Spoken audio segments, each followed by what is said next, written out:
კარგი. კიდევ ერთხელ გამარჯობა ყველას და ძალიან დიდი მადლობა, რომ დღევანდელ საღამოს ჩვენთან ერთად ატარებთ და მოკლედ გვიხარია, რომ ბევრი ადამიანი დაინტერესებული არის ამ პროფესიით და მოკლედ გაგეცნობით, მე ვარ ედუარდ ზენაძე, Smartfish აკადემიის აღმასრულებელი დირექტორი და ჩვენ 2019 წლიდან ოპერირებთ ბაზარზე. საქართველოში პირველი ონლაინ დიზაინის აკადემია ვართ და ჩვენს სასწავლო სივრცეში მოკლედ დაახლოებით 5000-ზე მეტი სტუდენტი არის სხვადასხვა კურსებზე, გავლილი კურსები აქვს მოკლედ მათ. და პირველი ნაბიჯი ამ სხვა მიმართულებით კარიერაში გადადგეს სწორედ ჩვენთან ერთად და მოკლედ ძალიან გვიხარია ამ ამბით. მთავარი ღირებულება, რასაც გავუცემთ, ასე ვთქვათ, კურსის ფარგლებში არის, რომ ჩვენ ვამზადებთ სტუდენტებს ვიზუალური კომუნიკაციის სხვა მიმართულებით და თითოეული კურსი არის პრაქტიკული კურსი და ასევე ორიენტირებულები ვართ პორტფოლიოს შექმნაზე. იმიტომ რომ მიგვაჩნია, რომ დასაქმებისთვის პირველი ნაბიჯის გადასარგმელად არის მთავარი, რაც შეიძლება გქონდეთ, არის თქვენი პორტფოლიო. პორტფოლიო არის ნამუშევრების ერთობლიობა და მის შექმნას ასევე აქვს კონკრეტული სპეციფიკაცია და კურსის ფარგლებში იქნება ეს გრაფიკული დიზაინი თუ სხვა მიმართულება, რასაც ვასწავლით, კონკრეტულად ერთ პროექტზე კონცენტრირდებით და მათ შორის ვსწავლობთ ამ პორტფოლიოს შექმნას იმისთვის, რომ შემდეგ უკვე სტაჟირების საკონკურსო პროგრამაში მიიღებთ მონაწილეობას ჩვენთან თუ სხვაგან დაიწყებთ სტუდიაში თუ არის სააგენტოში მუშაობას, უკვე გქონდეთ ერთიანი ნამუშევარი პორტფოლიოს სახით. ჩვენს ვებგვერდზე კურსდამთავრებულების ასობით ნამუშევარი გვიდევს სხვადასხვა კურსების მიმართულებებში და შეგიძლიათ თქვენ თვითონაც შეხვიდეთ მათ ნამუშევრებს თვალი გადაავლოთ და მათ შორის ნახოთ მათი გავლილი კარიერული გზაც. მოკლედ აქვე ჩატში ჩავაგდებ და შეგიძლიათ გადაათვალიეროთ, როცა გექნებათ ამის დრო. კარგი. შეხვედრასთან დაკავშირებით გეტყვით, რომ ჩვენ შეხვედრა გაგრძელდება დაახლოებით პრეზენტაციის ნაწილი მომზადებული გვაქვს, სადაც 1 საათის ფარგლებში არის, შეიძლება 40-50 წუთის ამბავშიც ჩავეტიოთ და დღეს ჩვენ ვისაუბრებთ გრაფიკულ დიზაინზე, თუ აი მაგალითად რას მოიცავს ეს პროფესია, კონკრეტულად რა ევალება გრაფიკოს დიზაინერებს, სად იწყებენ მუშაობას ჩვენი კურსის დამთავრების შემდეგ, ან თუნდაც არ ვიცი, პირველი ნაბიჯის გადადგმის პროცესში, მაგალითად რა ტექნიკურ თავისებურებებს უნდა ფლობდეთ, რა ტექნიკური უნარჩვევები უნდა გაგაჩნდეთ, რომ გრაფიკოს დიზაინერი გახდეთ და ამ ყველაფერზე მოკლედ გვესაუბრება ჩვენი ლექტორი სალომე კახაბერი, რომელსაც უკვე 5 წელზე მეტი გამოცდილება აქვს ამ სფეროში, სხვადასხვა სააგენტოებში აქვს სალომეს მიღებული გრაფიკული დიზაინის და ილუსტრატორის მიმართულებით გამოცდილება და ეხლა მუშაობს კრეატიულ სააგენტო Hansen Graberში სინიორ გრაფიკოს დიზაინერად. გთხოვთ, რომ ბოლომდე დარჩეთ ჩვენთან, იმიტომ რომ პირველი ნაწილი მოკლედ იქნება ლექციის მხარეს პრეზენტაციის ნაწილი და მე უკვე გადავალთ ტექნიკურ ნაწილზე. ასევე გვექნება დავალებები და ვინც დავალებას შეასრულებს, კონკრეტული დედლაინი გვექნება დიდი ალბათობით შაბათი დღის ბოლომდე და ვინც დავალებას შეასრულებს, ექნება კურსზე უკვე 250 ლარიანი თანადაფინანსება. ამაზე უფრო დეტალურად და სიღრმისეულად მოგვიანებით მოგიყვებით ლექციის ბოლოსკენ, თუ რა იქნება დავალება, სად უნდა ატვირთოთ, რა ფორმატში უნდა გამოვაგზავნოთ და ასე შემდეგ. რაც შეეხება უშუალო კურსს, მაისში ვიწყებთ ჩვენს სწავლას, ეს არის საგაზაფხულო ბოლო ნაკადი. თუ არ ვწდები, სადღაც მე მგონი 5 ადგილი არის დაახლოებით დარჩენილი ამ კურსზე, 25 მაისს ვიწყებთ, ლექციებს ვატარებთ ორშაბათსა და ხუთშაბათს, საღამოს 8 საათიდან 10 საათამდე ონლაინ რეჟიმში, ისევე როგორც ეხა ხართ შემოსულები ჩვენს ლექციაზე და ჩვეულებრივად ჩანაწერები კეთდება ლექციაზე, პრაქტიკული სამუშაოები მიმდინარეობს, პროექტების განხილვა, პორტფოლიოზე მუშაობა და ასე შემდეგ.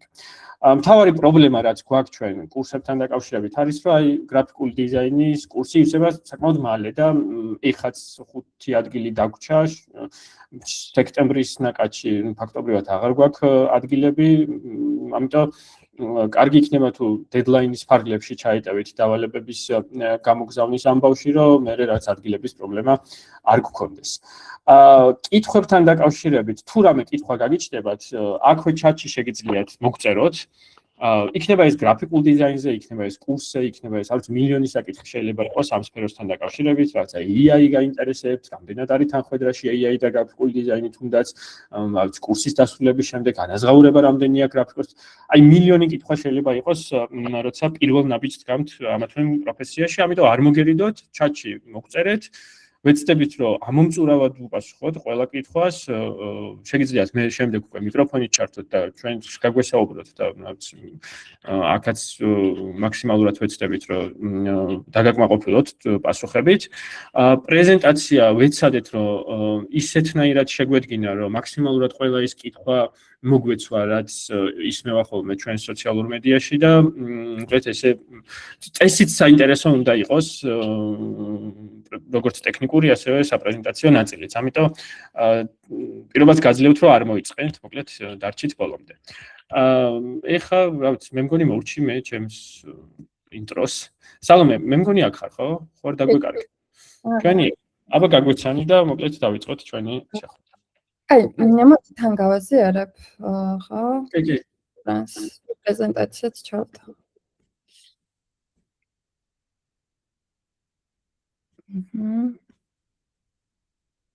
ოკეი. ჩანს ხო? კი, ჩანს ყველაფერი. გაადიდე უბრალოდ აი ეგ არის. ხო, პირველ რიგში მოგესალმებით. ძალიან მიხარია რომ შევიკრიბეთ და ასევე მადლობა მინდა გადაგიხადოთ რომ დაინტერესდით ამ სფეროთი და ამ კურსით. დღევანდელ ლექციაზე ზოგადად მიმოვიხილავთ გრაფიკული დიზაინის სფეროს, რას ნიშნავს, როგორ მუშაობთ ამ სფეროში და დაახლოებით წარმოდგენა შეგექმნებათ, თუ გადაწყვეტ კურსზე დარეგისტრირებას, რას ისწავლით ამ კურსზე, ხო? სანამ უშუალოდ თემაზე გადავიდოდე, პირველ რიგში კიდევ ედომ კი წარმოადგინა უკვე, მაგრამ მეც გაგაცნობთ ჩემ თავს, ჩემი სალომე. ვარ ამ კურსის მენტორი. გარდა ამისა პროფესიით ვარ გრაფიკოს დიზაინერი და ილუსტრატორი. მუშაობ სხვადასხვა კრეატიულ სააგენტოებაში, რაც გულისხმობს იმას, რომ საკმაოდ ბევრი ტიპის დამკვეთთან, ანუ ბიზნესთან მქონია ამ ვიზუალური კომუნიკაციის თვალსაზრისით. ხო, ჩემი ნამუშევრების ნაწილი სლაიდზე არის წარმოდგენილი, ასევე პრეზენტაციაში Behance-ის ლინკიც არის მითითებული, თუ დაგაინტერესებთ, შეგიძლიათ გადახვიდეთ და ათვალიეროთ. ხო, როგორც ედომ თქვა, შეგიძლიათ რომ ეტაპობრივად პრეზენტაციის განმავლობაში რა კითხვებიც გექნათ, ყველაფერი ჩატში დაწეროთ და შემდეგ ბოლოს პრეზენტაციის ბოლოს ყველაფერს გავცემთ პასუხს. ხო, მოდი დავიწყოთ ახლა უშუალოდ გრაფიკულ დიზაინზე საუბარი. პირველ რიგში ყველაზე ფუნდამენტურით დავიწყოთ, რა არის გრაფიკული დიზაინი, ხო? გრაფიკული დიზაინი ეს არის ვიზუალური კომუნიკაციის ფორმა. ანუ რას გულისხმობს ეს, ხო? გრაფიკული დიზაინის საშუალებით ჩვენ სხვადასხვა იდეებს, მესიჯებს, ემოციებს გამოვხატავთ რაღაც სხვადასხვა კომპოზიციებით, ვიზუალური გამოსახულებებით, დიზაინ ელემენტებით, როგორც არის მაგალითად ტიპოგრაფია, ხო? ფორმა, ასე შემდეგ. ეს არის ვიზუალური კომუნიკაციის ერთ-ერთი სისტემა არის, რას გულისხმობს ახლა ეს ვიზუალური კომუნიკაცია რომ გავმარტოთ დაახლოებით კი არა, იდეაში იგივე განმარტება აქვს, ხო? ანუ ვიზუალური ფორმებით გამოვხატავთ სხვადასხვა მესიჯებს, ხო?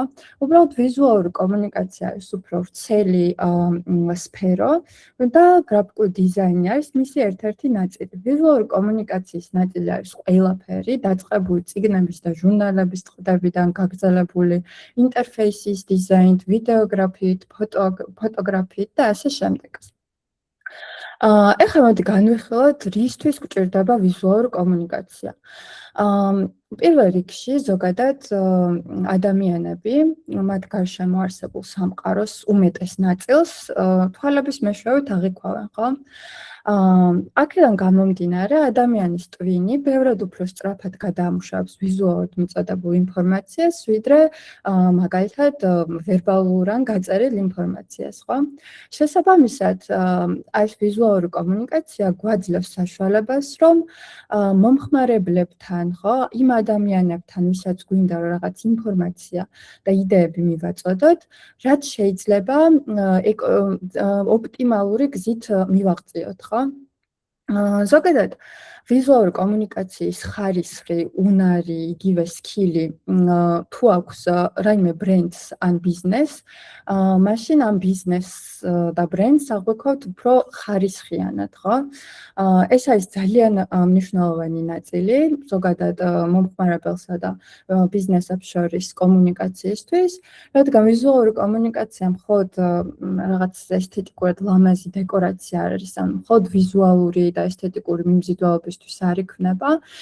ეს არის ერთგვარი storytelling-ის, ხო, ერთგვარი storytelling-ია, რომელიც ანუ ადამიანებს აახლოებს სხვადასხვა ბრენდებთან, ხო? ემოციურად აახლოებს სხვადასხვა ბრენდებთან. ეხლა ისევ კონკრეტულად გრაფიკულ დიზაინს რომ მივუბრუნდეთ, ესეთი შეკითხვა, სად ხვდებით გრაფიკულ დიზაინს, ხო? ძალიან მარტივია ამ შეკითხვაზე პასუხის გაცემა, იმიტომ რომ რეალურად განსაკუთრებით დღევანდელ ჩვენ რეალობაში ყველგან და ძალიან ბევრი ფორმით ხვდებით გრაფიკულ დიზაინს, ხო?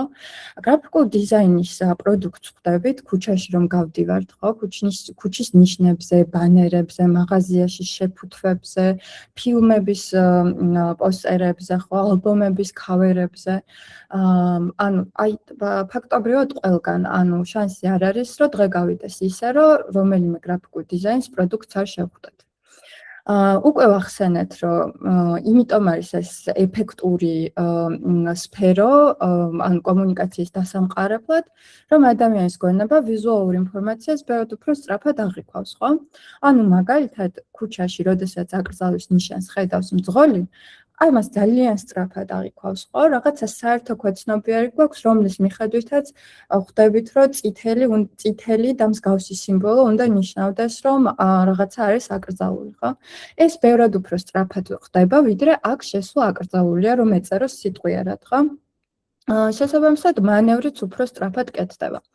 იგივე არის, როდესაც სხვადასხვა დაწესებულებებში შევდივართ, საავადმყოფოებში, მაღაზიებში, ასე შემდეგ და ვხედავთ სხვადასხვა სიმბოლოებს, რომლებიც გვეხმარება ნავიგაციაში, ხო? მაგალითად, საით არის საფირფარეშო, ხო? რომელი არის ქალის, რომელი არის კაცის, რომელია გასახდელი, რომელია ტექნიკური ოთახი, ხო? და ასე შემდეგ. ანუ ამით იმის თქმა მინდა, რომ გარდა იმისა, რომ ძალიან ლამაზი იქნება ჩვენი გარემო დიზაინის მეშვეობით, ამავდროულად ძალიან პრაქტიკული და მარტივი ხდება ჩვენ გარშემო ყველაფერი, ხო? ხო, ანუ აი თუნდაც ივენთებზე ან ფესტივალებზე რო ხდებით, იქაც კი რაღაცა ბანერებს ხდებით, ხო, ფერად ბანერებს, რომლებიც აი იმ ემოციას უნდა იწვევდეს შენში, სადაც ხარ, ხო, იმ ადგილას რა ემოციაც უნდა გქონდეს, ამ ემოციას დათრიგერებას ეხმარება დიზაინი.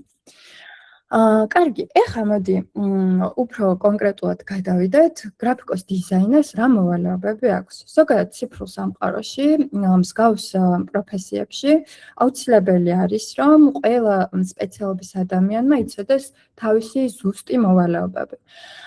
რადგან აი ამ ზუსტი მოვალეობებიდან გამომდინარე, გამართული არის უფრო სისტემა და სამუშაოც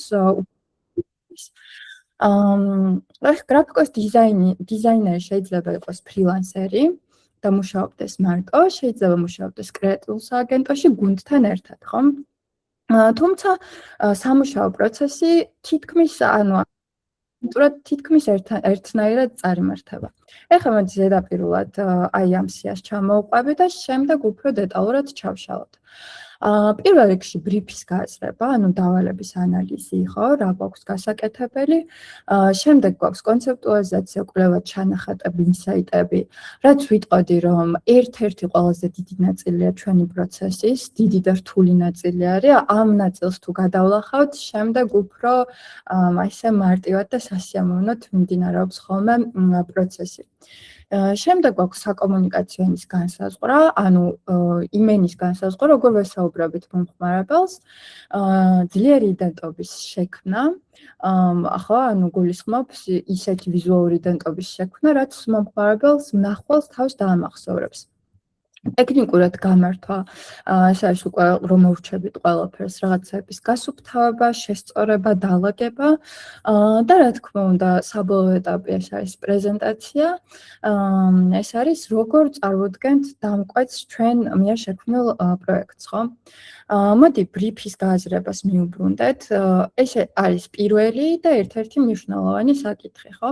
ბრიფს უწოდებთ ზოგადად დავალებას, რომელიც მოდის ჩვენამდე ან პირდაპირ დამკვეთისგან, ხო? ეს ძირითადად იმ შემთხვევაში, თუ ფრილანსერად მუშაობთ, პირდაპირ უშუალო კომუნიკაცია ჩვენ გვაქვს დამკვეთთან და მისგან მოგვდის პირდაპირ ბრიფი.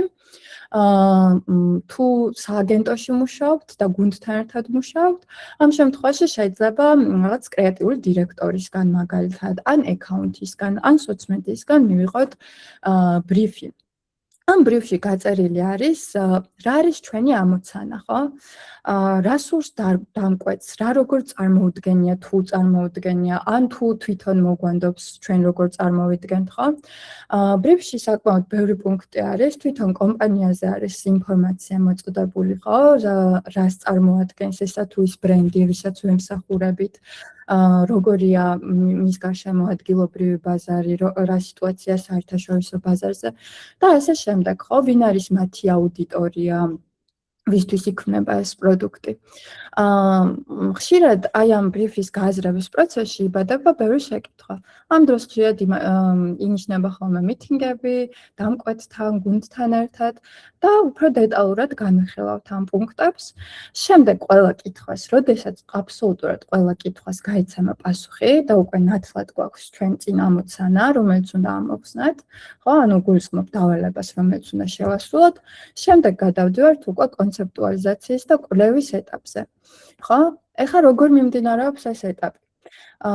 გარდა დამკვეთის მოცემული ინფორმაციისა, ჩვენ ვაწარმოებთ ჩვენ თვითონ უფრო დეტალურ კვლევას, ხო? ნახულობთ რეფერენსებს. რეფერენსები ეს არის ვიზუალური მასალები, ხო, რომლებიც შეგვიძლია ინტერნეტში მოვიძიოთ, როგორ უმკლავდებიან ზოგადად დიზაინის ინდუსტრიაში სხვადასხვა ამოცანას. ეს გვეხმარება რაღაც ინსპირაციის ჩამოყალიბებაში. ასევე კვლევის პროცესში ჩვენ ვეძებთ ინსაიტებს. ინსაიტი ეს არის როგორ ყოველდღიურობაში, როგორ მოქმედებენ ადამიანები და რატომ მოქმედებენ ასე, ხო? აი მაგალითად რომ ავიღოთ, ესეთი ინსაიტი გვაქვს მაგალითად, რომ ყოველ დღე, როდესაც საზოგადოებრივი ტრანსპორტით სარგებლობენ ადამიანები, მეტროში ყველა წიგნს კითხულობს, ან ყველა მობილურს სკროლავს. და რატო ხდება ეს? ეს ხდება იმიტომ, რომ რა აქვს რუტინული ცხოვრება, ანუ ყოველ დღე სახლიდან სამსახურში როცა მიდიხარ, უკვე ეს მონოტონური გზის გავლას თავი რო ავაერთოთ, ყურადღება გადაგვაქვს წიგნზე ან მობილურზე, ხო? ესეთი ბევრნაირი რაღაცა შეიძლება, ხა ეს ერთი პირობითი მაგალითი არის. და შემდეგ აი ამ ინსაიტს, რომ აი ხო, ტრანსპორტში წიგნს კითხულობს, შეგვიძლია ჩვენ კონკრეტულად ვიზუალურ კომუნიკაციაში ვინც ვართ, შეგვიძლია ეს გამოვიყენოთ რაღაც გრაფიკული ელემენტი შევქმნათ ამის მიხედვით, ხო? გააჩნია რა დავალება გვაქვს. შემდეგ აი ამ ყველაფერს შევკრათ, უკვე გვაქვს კონცეფცია, ანუ ჩვენ დაახლოებით ვიცით რა უნდა გავაკეთოთ შემდეგში. აი ამ კონცეპტუალიზაციის და კვლევის პროცესში ასევე ვქნით moodboard-ებს.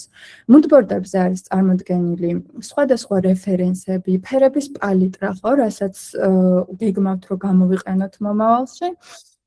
ხო, ну აი ძირითადი ხასიათი, აი ვაიბებს რასაც ეძახიან, ხო? ძირითადი ხასიათი არის წარმოდგენილი ამ moodboard-ში. შეგვიძლია feedback-ისთვის ეს moodboard-ი გადავგზავნოთ დამკვეთთან და გავუზიაროთ, რომ აი ამას და ამას ასე ვფიქრობთ. შემდეგ დამკვეთისგან კიდე წამოვა რაღაც feedback-ები და იდეები. ამ იდეების და feedback-ების მიხედვით ამ კონცეფციას კიდე ჩავასწორებთ და შემდეგ უკვე ვიწყებთ უფრო უშუალოდ სამუშაო პროცესს, ხო?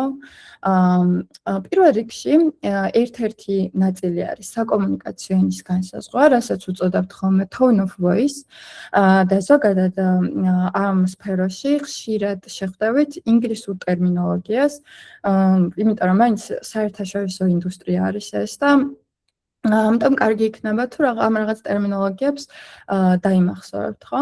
უფრო მეტად tone of voice ეძახიან ხოლმე იგივე საკომუნიკაციო ენა. ეს უკვე როგორც თქვით, ეს არის ენა, რომლითაც რაღაც ბრენდი ესაუბრება თავის მომხმარებელს, ხო? მაგალითისთვის აი ხა აქ არის სამი სხვადასხვა აბსოლუტურად სხვადასხვა ტიპის პოსტერი არის წარმოდგენილი.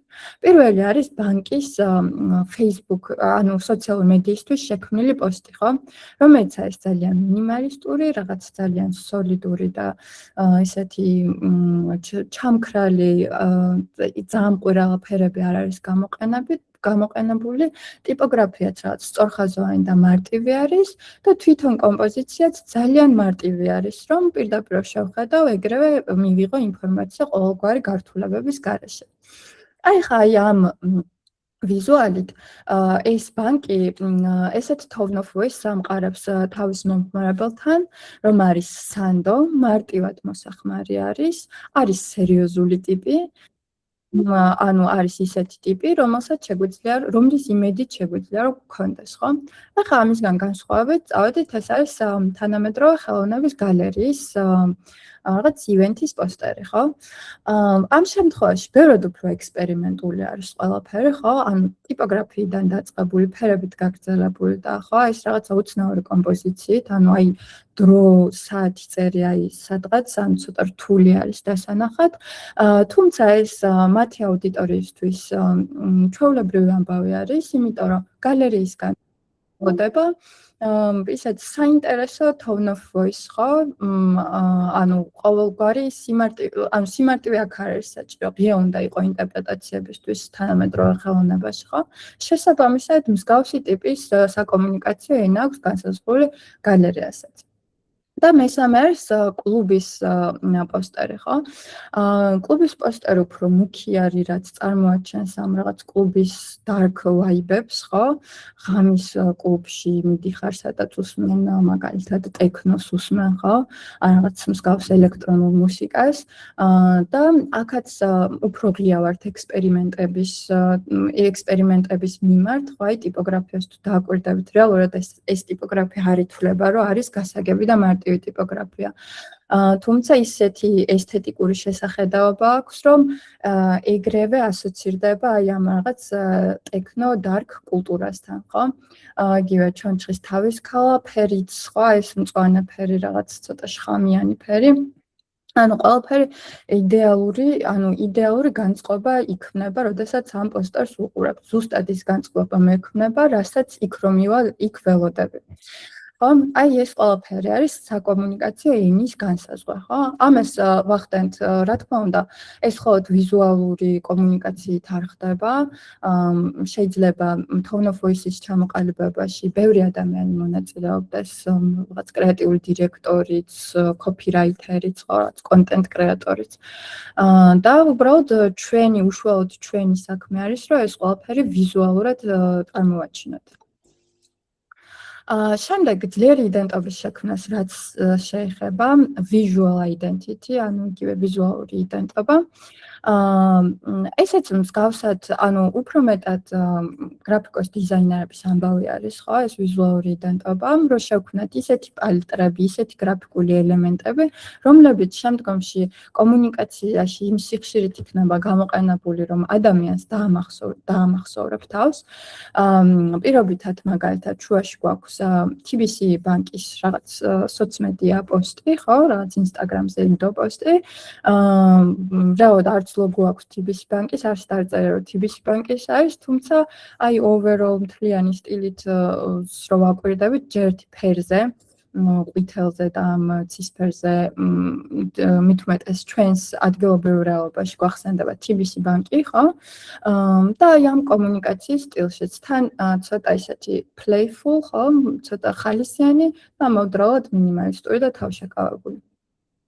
ხო, ასევე არის საქართველოს ბანკი. თან ბანკებს აქვთ ძალიან ძლიერი იდენტობები. ასევე ერთ-ერთი მაგალითი არის IKEA. IKEA-ს ასევე ფერებით შეგვიძლია ვიცნოთ ხოლმე. IKEA არის შვედური წავეჯის და საყოფაცხოვრებო ნივთების მაღაზია, რომელიც ხო აი ამ თავის რაღაც შვედური მინიმალიზმით გვამახსოვრებს თავს, პლუს ფერებით, თვითონ ეს IKEA-ს ლოგოც ძალიან ესეთი აიკონიკ არის და შექმნილი აქვთ მაგალითად ესეთი IKEA-ს ჩანთები, ხო? რაღაცა მერჩი არის შექმნილი, რომლითაც ანუ ეგრევე ესეთ პარკებზე IKEA გვახსენდება, ხო? და არა მხოლოდ შოპინგის დროს ხმართ, შეიძლება ისედაც ყოველდღიურობაში ვიხმაროთ. რაღაც კულტურის ნაწილი გახდა აი ეს კომუნიკაციის ეს ნაწილი. Adidas-იც ვფიქრობ, რომ გასაგები არის, ანუ Adidas-ის აი სამი გრაფიკული ხაზი, ხო? იმდენად პოპულარული არის და სამ ხაზს რომ ხედავთ, ეგრევე Adidas-ი გვახსენდება, ხო? ბევრი მაგალითის მოყვანა შესაძლებელი, ანუ მთავარი რა არის კიდევ ერთხელ რომ ვთქვათ ვიზუალური იდენტობაში, რომ შევქმნათ ისეთი ვიზუალური სისტემა, თუნდაც ფერების, თუნდაც გრაფიკული ელემენტების, ხო? თუნდაც რაღაც იდეების, ჩანთების, კეპების, მაისურების, რომლებიც იმდენად ხშირად მოხმარებული იქნება კომუნიკაციაში, რომ გინდა არ გინდა რაღაცებზე ადამიანები გიხსენებენ, ხო? ხო, ეს ხდება ბრენდბუქი, როდესაც გვაქვს, ხო, მაგალითად გვაქვს ორი ძირითადი ფერი, რომელიც კომუნიკაციის განმავლობაში სულ უნდა გამოვიყენოთ, იმისთვის, რომ ადამიანებს დამახსოვროთ, რომ ეს ფერი ჩვენი არის და ჩვენ უნდა გაგახსენდე ამ ფერს რომ დაინახავ და რა თქმა უნდა, ხო, სხვა ელემენტებზეც იგივე. შემდეგ ტექნიკური გამართვა და პრეზენტაცია ეს ორი პუნქტი ერთმანეთზე უშუალოდ მიბმული არის, ხო, ერთი მეორეს გარეშე არ გამოდის. ტექნიკურად გამართვა ნიშნავს, რომ აი იმ სკეჩებს, რასაც გააკეთებთ და უკვე გადმოიტანთ პროგრამაში, ხო, და გააციფრულებთ, შემდეგ უფრო გამართოთ, შეამოწმოთ რაიმე შეცდომები ხო არ არის, მერე დაალოგოთ სხვა სლაიდებზე, შექმნათ მიმზიდველი პრეზენტაცია. ეს პრეზენტაცია მოკლე პროცესი არ გეგონოთ, განსაკუთრებით ვიზუალურ იდენტობის შექმნისას, ხო, ვიზუალური პროექტის შექმნისას, მნიშვნელოვანია, რომ დიდი დრო და დიდი ენერგია დაიხარჯოს პრეზენტაციის შექმნაზე. იმიტომ რომ როგორც წეგან თქვით, ხო, პირველი შთაბეჭდილება, ანუ ყველაზე სწრაფად ვიზუალური ინფორმაცია მუშავდება, ანუ დამკვეთი, როდესაც ლამაზად შეფუთულ პრეზენტაციას ხედავს, უკვე წინასწარი განწყობა ექმნება, ხო? ამიტომ ამასაც საკმაოდ ბევრი რესურსი უნდა დაეთმოს. ხო, ეს იყო პროცესი, მოკლედ საკმაოდ ისეთ საინტერესო პროცესი არის, მით უმეტეს გუნდთან არის ხოლმე ძალიან სახალისო. ხანდახან შეიძლება დამღლელიც, მაგრამ საერთო ჯამში ხო, ძალიან ისეთი გამოდის ხოლმე ხიარული და სახალისო პროცესი. ეხლა რაც შეეხება ზოგადად დიზაინში და ციფრულ სამყაროში, ხო, რაღაც ტერმინოლოგიები არსებობს, რა თქმა უნდა, მაგრამ უშუალოდ დიზაინის სფეროში ესეთი მარტივი ტერმინები გვაქვს, რომლითაც ერთმანეთში ვსაუბრობთ, ან ჩვენს კოლეგებთან ვსაუბრობთ, თანამშრომლებთან, ხო, და ხშირ შემთხვევაში დამკვეთებთანაც, ხო? ეს არის რაღაც მარტივი ტერმინები, როგორც არის ხაზი მაგალითად, ხო, ხაზები თქვნით რაღაცა კონტურს, ჩარჩოებს, სხვა ტიპის გამოსახულებებს, ფიგურაც ამ იგივენაირად ფიგურების მეშვეობით თქვნით სხვა გრაფიკულ ელემენტებს, ტექსტურა ბევრად უფრო ახალისებს და აცოცხლებს ჩვენს დიზაინებს და რას გულისხმობს ტექსტურა, ხო? რეალურ სამყაროში რეალურად ყველა ზედაპირს ხო რაღაც გარკვეული ტექსტურა აქვს, კალამს რო ავიღებ, ამ კალამსაც თავისებური პრიალა ტექსტურა აქვს, მაგრამ ტექსტურა არის. აი ამ ტექსტურების თარგმნა ციფრულ სამყაროში, ციფრულ ვიზუალურ სამყაროში, ხო? აი მაგალითად როგორც ეს არის, ხო, რაღაც წერტილოვანი ტექსტურა. უზრუნველყოფს იმას, რომ ნამუშევარი უფრო სივრცული და უფრო საინტერესო იყოს, ხო? უფრო სიცოცხლესთან ახლოს მდგომი იყოს, უფრო ემოციური ადამიანისთვის. სივრცე მნიშვნელოვანი ნაწილი არის, ამას ცოტა ხანში კიდევ უფრო დეტალურად დავხსნით.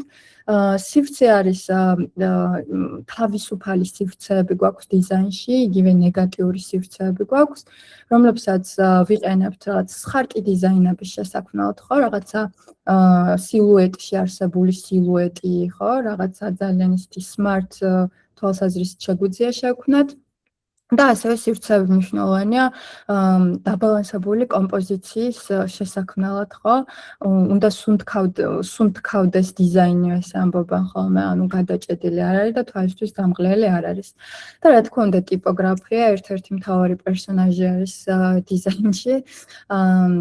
ტიპოგრაფია ხო ბევრნაირი შეიძლება იყოს, ტიპოგრაფიას ხშირ შემთხვევაში ვიძიებთ არსებული რესურსებიდან, ინტერნეტიდან და ხასიათს სწორად ვუნარჩუნებთ. კურსის განმავლობაში ცალკე უთმობთ ტიპოგრაფიას ლექციას ხოლმე და უფრო დეტალურად განვიხილავთ, აი როგორ შეიძლება გამოვიყენოთ, რას რა მივუსადაგოთ, როგორი კონტრასტები შევქმნათ სხვადასხვა ტიპოგრაფიებით და ასე შემდეგ, ხო?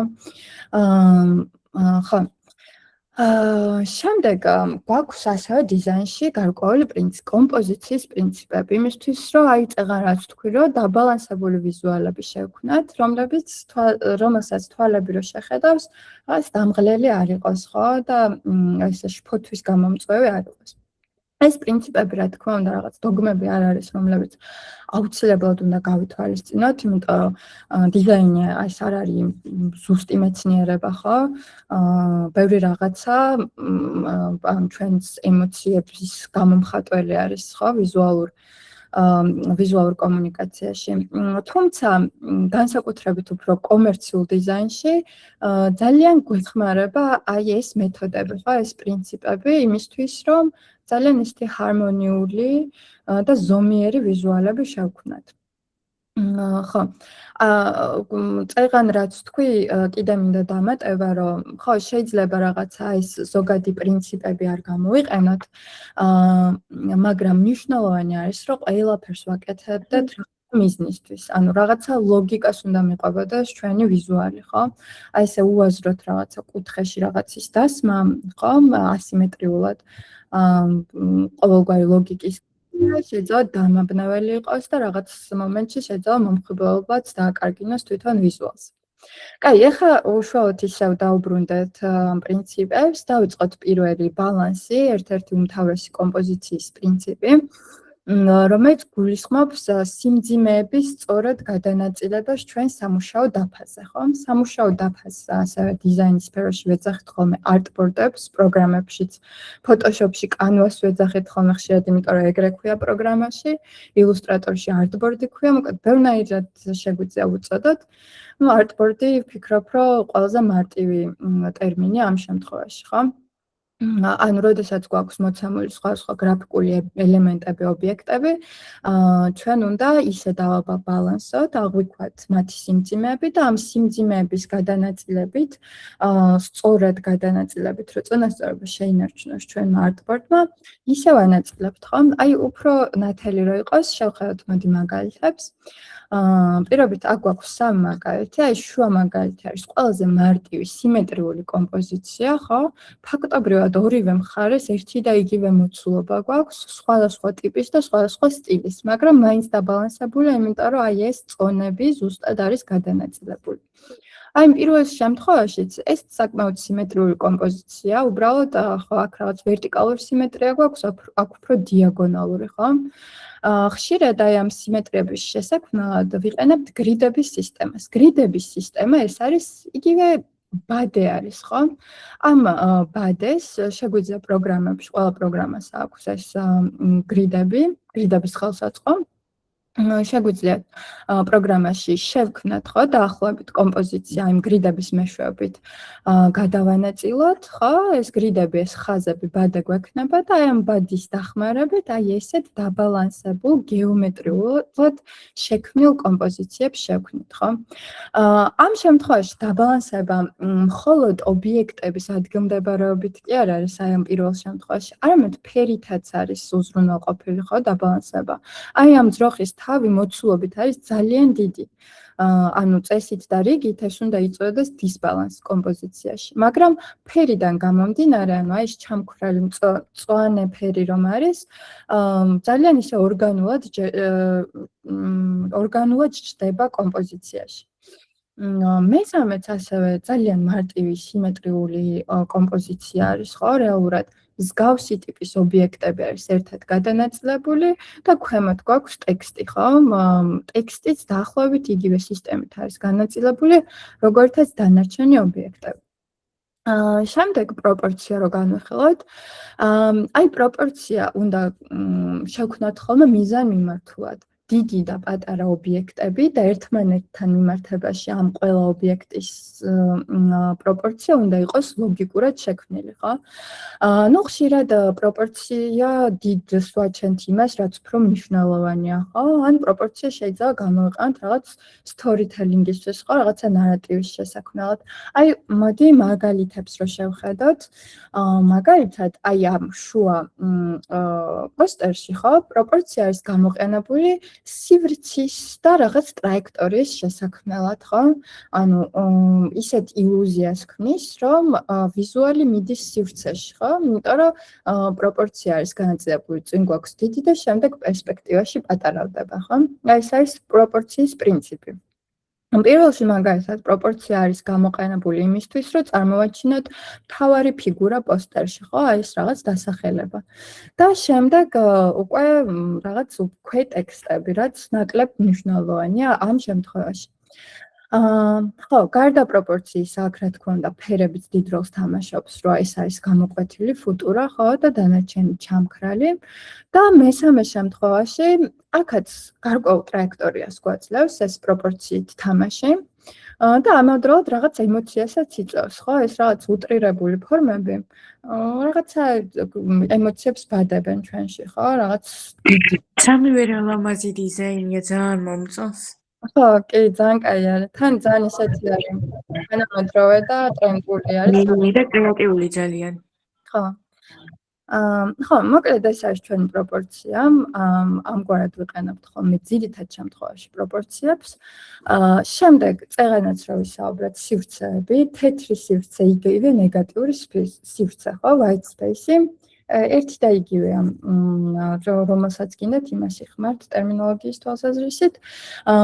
ეს არის, როდესაც ერთი რომ გამოვკვეთოთ ობიექტი, ხო, როგორც პროპორციის შემთხვევაში იყო, მის გარშემო სივრცეები დავტოვოთ, რომ მარტივად აღსაქმელი იყოს ეს ობიექტი ჩვენთვის და ამავდროულად შევქმნათ რაღაცა სილუეტები და საინტერესო დიზაინები. აი მაგალითად რო შევხედოთ, აი ამ პირველ პოსტერზე ჩანგლის და დანის მეტი არაფერი არ არის დახატული, მაგრამ ანუ საკმაოდ ესეთი ისტორიის მქონე პოსტერი არის, ხო? ანუ აი ამ კოკა-კოლას აღვიქვავთ ცარიელი სივრცის მეშვეობით, ხო? რაღაც ამოჭრილი დატოვებული სილუეტის მეშვეობით.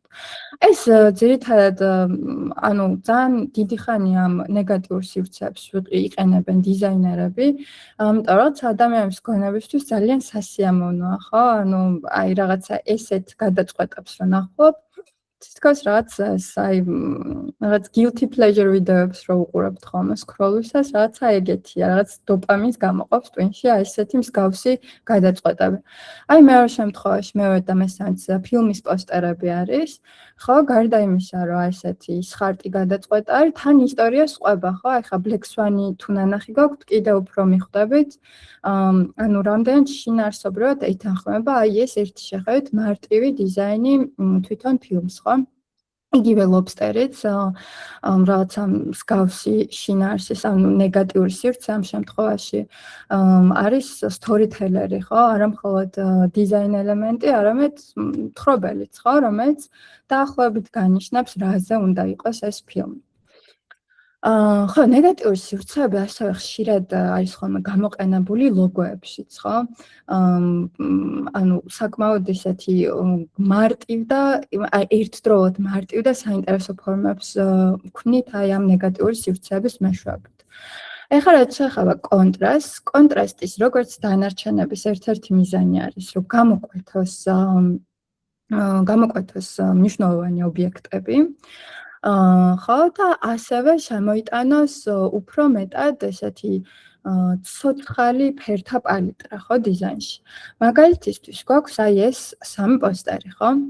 აი ამ პოსტერში ჩვენ გვაქვს კონტრასტი ფერით და ფორმითაც გვაქვს ამ შემთხვევაში კონტრასტი, ხო? თითქოს რაღაც spotlight-ი არის მინათებული ცენტრში და აი ამ spotlight-ში იკვეთება ეს კონტრასტული ფერი.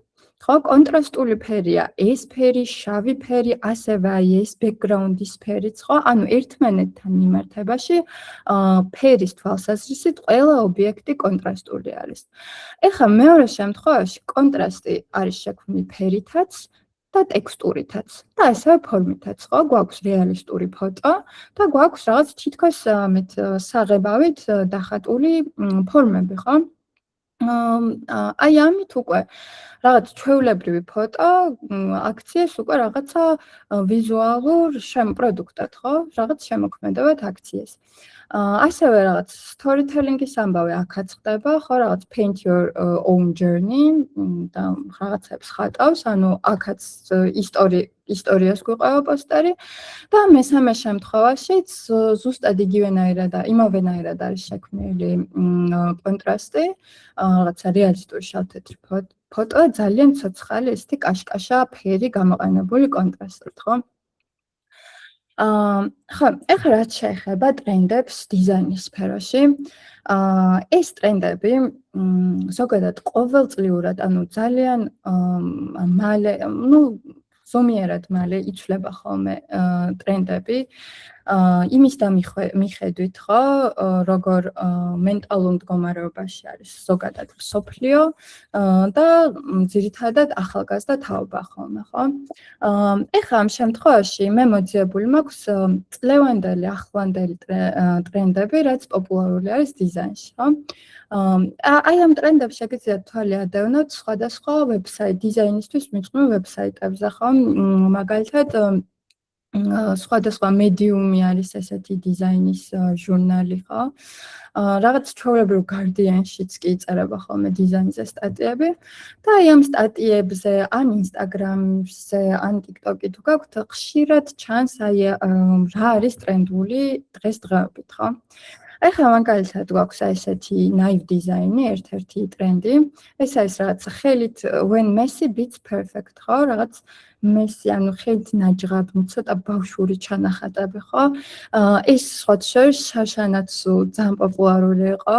ეს გამომდინარეობს იქიდან, რომ ეს ხელოვნური ინტელექტის აღზევების ხანა რომ არის, აი ცოტა ეს ადამიანური, არა იდეალური ფორმები რაღაცნაირად ადამიანს ენატრებათ, ხო? და რაღაცნაირად მოთხოვნილება გაჩნდა.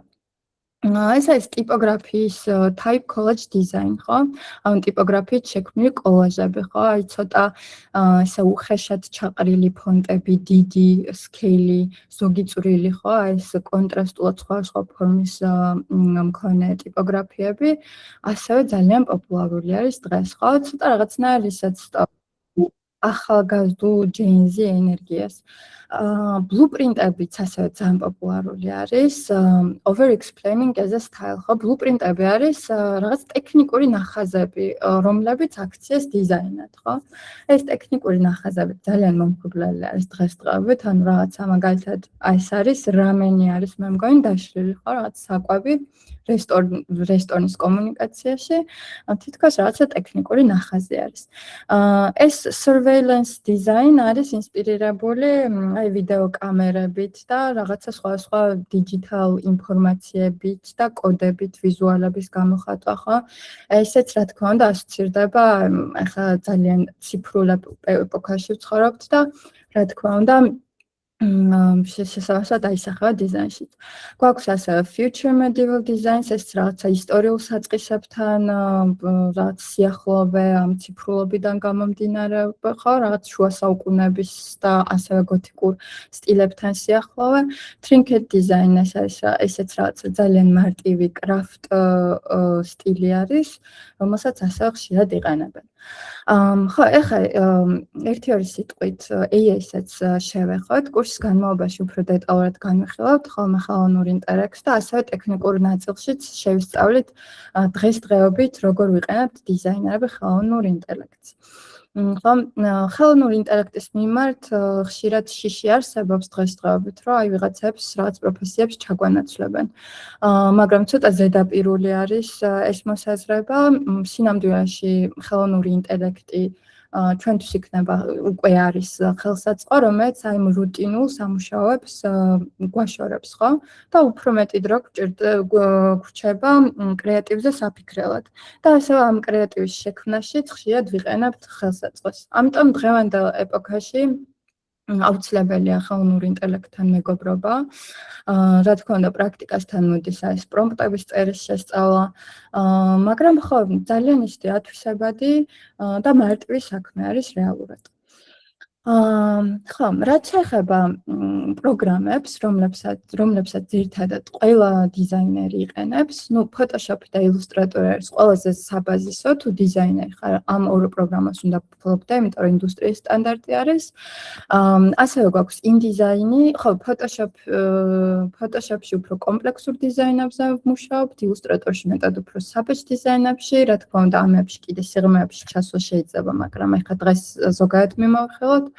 InDesign-ით საბეჭდი მასალებისთვის და დიდი ტექსტებისთვის არის გამოყენებული პუბლიკაციებისთვის, ჟურნალებისთვის, ასე შემდეგ. Procreate არის ილუსტრაციების შესაქმნელი პროგრამა, რომელიც iPad-ებში არის და CorelDRAW ვფიქრობ, ჩემი გამოცდილებით უფრო მოძველებული არის, თუმცა კიდევ იყენებენ უფრო მეტად სტამბებში იყენებენ ხოლმე რაღაც ტექნიკური საბეჭდი მასალების გასამზადებლად.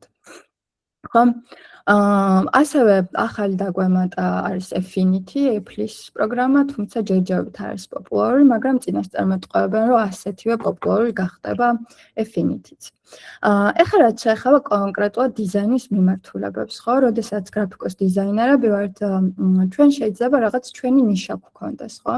შეიძლება ვიყოთ ტიპოგრაფები, შეიძლება ვიყოთ სოციმედია დიზაინერები და ასე შემდეგ, ხო? ბევრი ქვედაყოფა გვაქვს. პირველ რიგში გვაქვს ციფრული და პოლიგრაფიული, ახლა ორივეს განვიხილავ. ციფრულში ყველაფერი რაც ეკრანებზე ხდება, არის ციფრული დიზაინი, ინტერფეისები, UI UX რო ვეძახით, ხო, ვებ დიზაინი, სოციალური მედია, ხო? ვიდეო თამაშები, ბრენდინგი, ეს ყველაფერი არის დიზაინის ციფრული მიმართულებები. ხო, პოლიგრაფიულია ის, რაც იბეჭდება, ხო? ბილბორდების დიზაინი, ფლაიერების, ბროშურების, ხო? წიგნის ყდების დიზაინერი, შეფუთვის დიზაინერი და ასე შემდეგ. ყველა დიზაინერს შეუძლია, რომ ეს რაღაც თავის ნიშა დაიჭიროს და მათი მთავარი საქმე იყოს რომელიმე კონკრეტული სპეციფიკა, ხო? რადგან პოლიგრაფიულზე, ციფრულზე ვისაუბრეთ, აუცილებლად უნდა ვიცოდეთ, რა არის განსხვავება SMYK და RGB ფერებს შორის, ხო? ეს არის ფერთა სისტემები არის, რომელსაც როდესაც ნამუშევარს ქმნით, პროგრამულად უთითებთ ხოლმე. SMYK-ს უთითებთ ფერთა სისტემას მაშინ, როდესაც გვინდა რაღაც ის დაბეჭდა. და RGB-ს, როდესაც ეკრანზე უნდა დარჩეს ჩვენი ნამუშევარი, ხო? იშიფრება ფერების სახელები არის, რომ გავშიფროთ cyan, magenta, key და yellow. Key არის შავი. იდეაში იმისთვის, რომ დაანდგარმა კარტრიჯი დაზოგოს ხოლმე, მუქ ადგილებში პირდაპირ შავს ასხავს ხოლმე და შესაბამისად, აი თუ დააკვირდებით, SMYK ფერები უფრო ბაცი გამოდის. რაც შეეხება RGB ფერებს, RGB ფერები რეალურად არის აი ეს პატარა პიქსელები, ხო, ამონათებული კვადრატები, რომელთაც იქნება გამოსახულება. ბევრად უფრო ნათელი არის ეკრანზე, ხო? რადგან აი ამ სამი ფერის შერევით ზუსტი პიქსელები იქნება, როდესაც გამოსახულებას ვაკეთებთ. ხო, ასევე ჩვენ კურსის განმავლობაში რამოდენიმე ლექციას უთმობთ ფერთა თეორიას, იმიტომ რომ საკმაოდ დიდი თემა არის.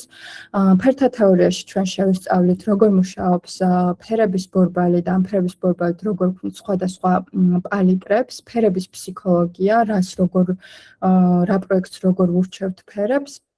ფერთა თეორიაში ყველაზე ძირითადი რაც არის, უნდა ვიცოდეთ, რომ გვაქვს ფერთა ბორბალი, რაც ალბათ სკოლაშიც კი გინახავთ რაღაც ხელოვნების წიგნებში. და აი ამ ფერთა ბორბლის მიხედვით სხვადასხვა ფორმულები იქმნება, რომელთაც სხვადასხვა ტიპის პალიტრებს შემოგვაქვს მე ჩვენს ნამუშევრებში, ხო? გვაქვს ძირითადი ფერები, ხო? ეს წითელი, ლურჯი, ყვითელი, მეორეული ფერები. მათი შერევის მიხედვით. გვაქვს ასევე ანალოგი ფორმულები, გვერდზე მდგომებსაც ეძახიან ხოლმე ქართულად, ეს არის ფერთა ბორბალზე ერთმანეთის გვერდზე მდგომი ფერები, რომლებიც უფრო რბილ პალიტრებს ქმნიან, რბილი გადასვლებით, კომპლემენტარული, ეს უფრო კონტრასტული ფერები არის, ბორბალზე ერთმანეთის საწინააღმდეგო მდებარე ფერები არის, გვაქვს კვადრატული square ფერთა სისტემა, რომელიც 4 კომპლემენტარულ ფერს მოიცავს, გაყოფილი კომპლემენტარული, რომელიც მოიცავს ნახეთ, აი ერთ ფერს მისი კომპლემენტ და მის კომპლემენტარულის გვერდზე მდგომ 2 ფერს. ასევე მნიშვნელოვანია ვიცოდეთ, რა არის რასტრი და ვექტორი. მაგალითად, Photoshop-ი არის რასტრული პროგრამა, Illustrator-ი არის ვექტორი. რას გულისხმობს ახლა ეს? რასტრი არის ესე პიქსელებით შემდგარი გამოსახულება, რომელიც მიახლოებისას აი ხარისხს კარგავს, რომ ვამბობთ ხოლმე, ხო, პიქსელებად იშრება. ვექტორის შემთხვევაში მიახლოებისას ახალი ფორმულას გამოითვლის პროგრამა და შესაბამისად ზუსტად იგივე ხარისხი რჩება მიახლოებისას, ხო? რასტრული არის უბრალოდ უფრო კომპლექსური ვიზუალები, როგორც არის ფოტოები, ტექსტურები, ხო, რაღაც ფერადი დეტალური გამოსახულებები და რასტრული პროგრამები არის Photoshop-ი, Procreate და Krita, რომელშიც შეგვიძლია კომპლექსური ილუსტრაციები შევქმნათ. ვექტორული გვაქვს Illustrator-ი, სადაც უფრო მარტივ ვექტორულ ილუსტრაციებს ვქნით, ხო, ეს მარტივი ცოტა ზოგადი განმარტება, მაგრამ ალბათ ხვდებით რას გულისხმობს. Figma, სადაც ძირითადად UI/UX დიზაინერები მუშაობენ ხოლმე და CorelDRAW, რაც წეგან ახსენე სტამბები რომ იყენებენ რაღაცა ტექნიკური საბეჭდი ფაილების გასაკეთებლად. მოკლედ, ხო, ეს არის რასტრი და ვექტორი. იდეაში ზოგადად მოვიხილეთ ყველაფერი, რა თქმა უნდა, სიღრმეებში ჩასვლა არის შესაძლებელი. და იმ შემთხვევაში თუ გადაწყვეტ კურსზე მონაწილეობის მიღებას, რა თქმა უნდა, ბევრად უფრო სიღრმისეულად განვიხილავთ ამ ყოველივეს. კითხვები შეგიძლიათ მოგწეროთ, როგორც გითხარით პრინციპში და მანამდე გავაჟღერებ მოწერილ კითხვებს. სალი, შენ შეგიძლია პრინციპში გამორთო? ხო. თქვენთან რამდენი წლიდან სალომე გვეკითხება იწყება სწავლება და კონკრეტული კომპიუტერი რომელიც ჯობს. სწავლა ჩვენთან შესაძლებელია 14 წლიდან, ინდივიდუალური გასაუბრების საფუძველზე და ასევე კომპიუტერის მონაცემებს რაც შეეხება. როგორც წესი, მაინდა-მაინც რაც განსაკუთრებული მონაცემების კომპიუტერი არ ჭირდება გრაფიკული დიზაინის პროგრამებს, Photoshop-ს და Illustrator-ს, რადგან 2D პროგრამებია და მან რენდერებს არ ვაკეთებთ, უბრალოდ ვიზუალებს ვინახავთ. მაგრამ რაღაც ადეკვატური მონაცემები მაინც უნდა იყოს, რომ უბრალოდ არ გაგიჭედოთ კომპიუტერმა i5-ის პროცესორი, რაც 4-დან ზევით ოპერატიული მეხსიერება და ასე შემდეგ. ამაზე დაბალი არის შეიძლება, მაგრამ ცოტა შეიძლება იწვალოთ. ჩვენ ვებგვერდზე მითითებული გვაქვს ეგ დეტალური ტექნიკური წინაპირობა და შეგიძლიათ გაეცნოთ მინიმალურიც გვიწერია, თქვათ აი კურსის გავლისთვის აი ის მინიმუმი რაც შეიძლება დაგჭირდეთ და ნუ ის ადეკვატური მოცემულობაც რაც შეიძლება კურსის მერეც გამოდადგეთ. აი ლინკს ჩავაგდებ აქ და ასევე შეგიძლიათ ამ ლინკზე გაეცნოთ კურსის შესახებ ინფორმაციას, ანუ სილაბუსს, ლექტორის სალომეს პორტფოლიოს, კურსდამთავრებულების პროექტებს, მაგრამ სრული ინფორმაცია ვებგვერდზე გვაქვს მოცემული. აი ჩავაგდე და შეგიძლიათ გაეცნოთ. მეორე კითხვა მარიამის არის გამარჯობა გრაფიკული დიზაინის შესასწავლად ხატვის ნიჭი საჭიროა თუ არა? სალომე, მოდი შენ უპასუხე. ხო, ნუ რა თქმა უნდა საჭირო არ არის ხატვის ნიჭი, იმიტომ რომ მაინც კი შემოქმედებით სფეროა, მაგრამ მაინც ტექნიკური სფეროა რაღაც თვალსაზრისით. ანუ, როდესაც ილუსტრატორი იცი, შეგიძლია ხატვის ნიჭი და ხატვის ნიჭი ზოგადად ისეთი თემა არის, მაგრამ ხო, ხატვის ნიჭი რომც არ გქონდეს, ილუსტრატორი თუ იცი, რაღაცა მარტივი ილუსტრაციების შექმნა უკვე შეგიძლია. ანუ იდეაში რატო ქვია გრაფიკული დიზაინი, ხო? ანუ ნახატებს კი არ ვქნით გრაფიკულ ელემენტებს, რის შექმნაც ყველას შეუძლია, ვინც კი შეისწავლის. ასე რომ, ხო, მაგან არ შეგაჩეროთ თუ ინტერესი გაქვთ. მეც დავამატებ, რომ ეს არის ერთ-ერთი ყველაზე გავრცელებული მითი ამ სფეროში, რომ ხატვა უნდა იცოდე თუ გრაფიკოს დიზაინერი მინდა რომ გახდე. ხატვა არის საჭირო მაგალითად ჩვენ ვასწავლით ციფრული ილუსტრაციების და კონცეპტ არტის კურსი გვაქვს კიდე, სადაც თავარი მოთხოვნა არის, რომ ხატვა უნდა იცოდე, იმიტომ რომ ვახატინებთ მანდ და ვიზუალურ კონცეფციის შექმნას ვასწავლით. მაგრამ აი როგორც სალიმ თქვა, რომ საერთოდ კავშირი არ აქვს, აი კარგია რომ იცოდე, რაც კომპოზიციის დალაგებაში დაგეხმარება, რაღაც ჭრილები, ისა, მაგრამ მაგ ყველაფერს ერთად სწავლობ კურსის ფარგლებში. ეს ტექნიკური საკითხი არის, რომელიც აბსოლუტურად შესწავლადი არის თუ დროს დაუთმობთ, რა თქმა უნდა. და თუ უფრო სიღრმისეულად დაგაინტერესებთ თუ რატო არ ჭირდება ხატვა გრაფიკულ დიზაინს, აი სტატია გვიწერია და აქვე ჩავაგდე, შეგიძლიათ გაიცნოთ ამ სტატიას და მოკლედ უფრო კარგად გაიგებთ ამის შესახებ. აი, ნატა, ღირებულება რა არის კურსის?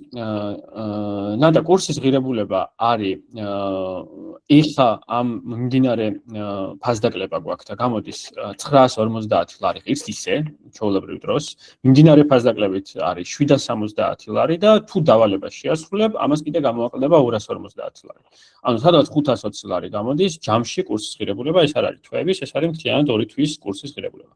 არ გვაქვს ხოლმე ეგეთი შეთავაზება, როგორც წესი, მაქსიმუმ აი მასტერკლასს როცა ჩავატარებ და მასტერკლასიც იშვიათად გვაქვს, შეიძლება წელიწადში ერთხელ ან ორჯერ გქონდეს და აი Black Friday-ზე გვაქვს ხოლმე რაც დაახლოებითი რეინჯით თანადაფინანსება. როგორც წესი არის 950 ლარი, ეხა ამ შემთხვევაში დავალების შესრულების წინაპირობით გამოდის 520 ლარი.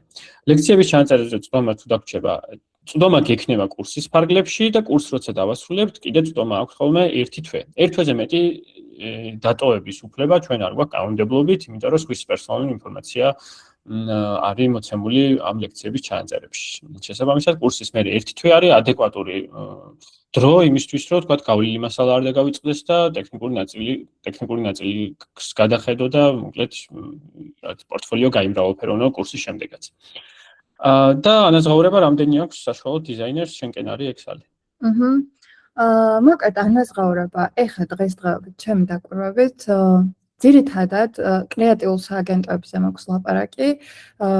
დაახლოებით 2000 ლარიდან იწყება. ანუ junior designers, ანუ დამწყებ designers დღეს აქვს 2000 ლარი. თუ რა თქმა უნდა, თანამშრომლად ხართ უკვე აყვანილი. ბევრს აქვს სტაჟირების და ეს რა თქმა უნდა იზრდება, რაღაც სადაც 4000-მდე იზრდება გამოცდილების და მიხედვით.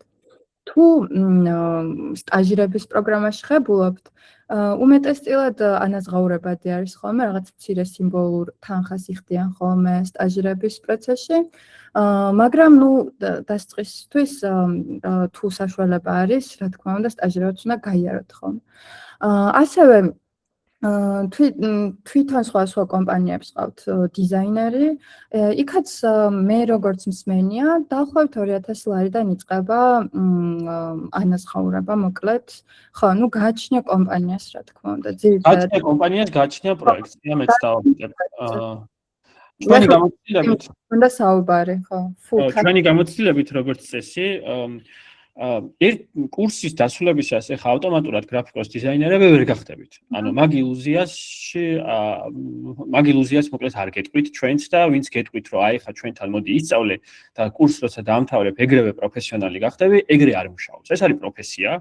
ისევე როგორც ნებისმიერ პროფესიაში რაღაც სადღაც ვამთავრებთ, არ ვიცი, იურიდიულს და მე უნივერსიტეტის დამთავრების მერე ადვოკატები ეგრევე არ გავხდებით, იგივე პრინციპი არის აქაც. აქაც რაც კურსს დავამთავრებ და მერე გვჭირდება უკვე გამოცდილება, რაღაც სტაჟირება, სხვა პროექტებზე მუშაობა და ასე შემდეგ. მთავარი დოკუმენტი, რაც დაგაწყებინებთ თქვენ მუშაობას პირველ ეტაპზე, არის თქვენი პორტფოლიო.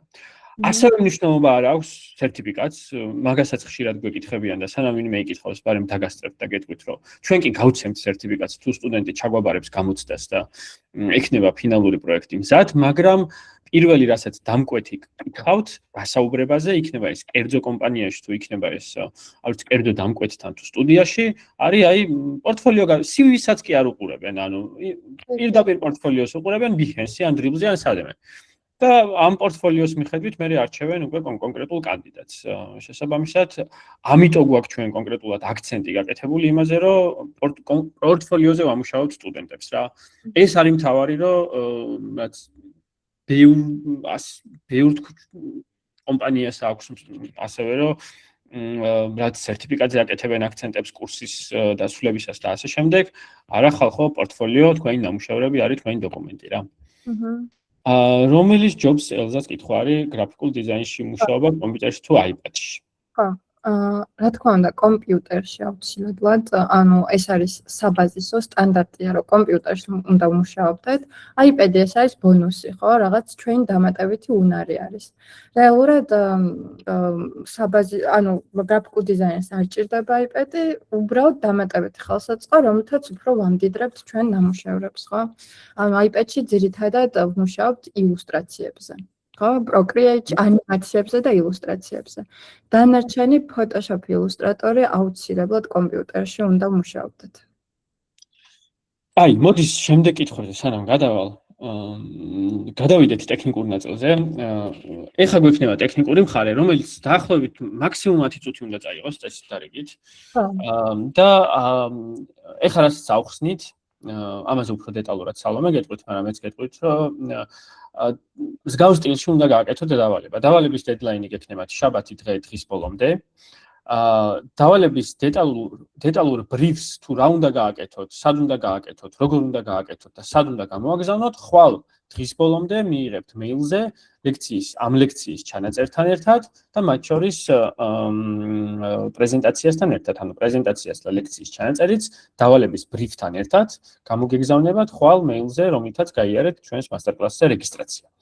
არ არის აუცილებელი რომ Photoshop-ი გამოიყენოთ დავალების შესასრულებლად, იმიტომ რომ ბევრს არ აქვს, ეხლა გვესმის ეგეც, ვინც ეხლა იწყებს ამ სფეროში ინფორმაციის მოძიებას. შეგიძლიათ Photoshop-ი გადმოიწეროთ trial ვერსია, ანუ 7 დღე გაქვთ უფასოდ და შეგიძლიათ ამ 7 დღიანი ვერსიით შექმნათ ის ნამუშევარი, რასაც სალი გააკეთებს ამ ტექნიკურ ნაწილზე.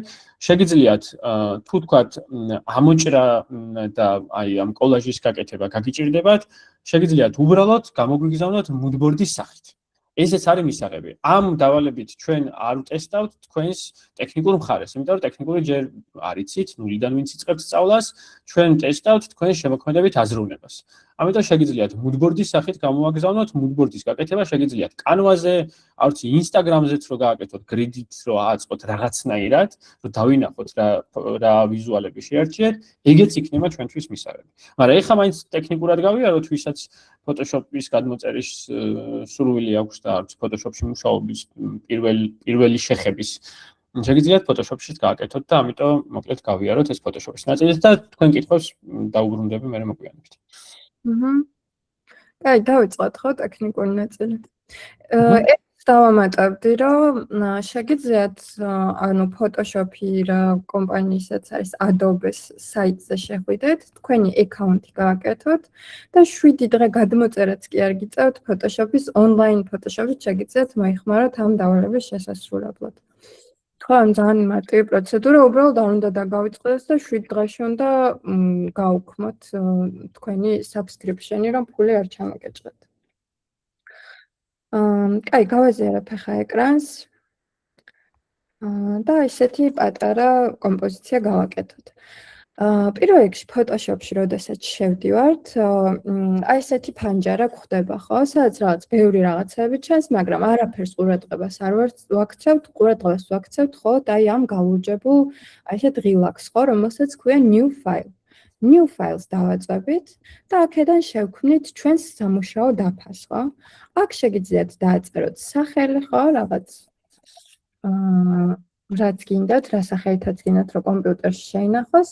აქ გვაქვს ჩვენი სამუშაო დაფის, ანუ იგივე artboard-ის ზომები, სიგანე და სიმაღლე, რომლის გვერდზეც გვაქვს სხვადასხვა ერთეულები, ხო, საზომი ერთეულები.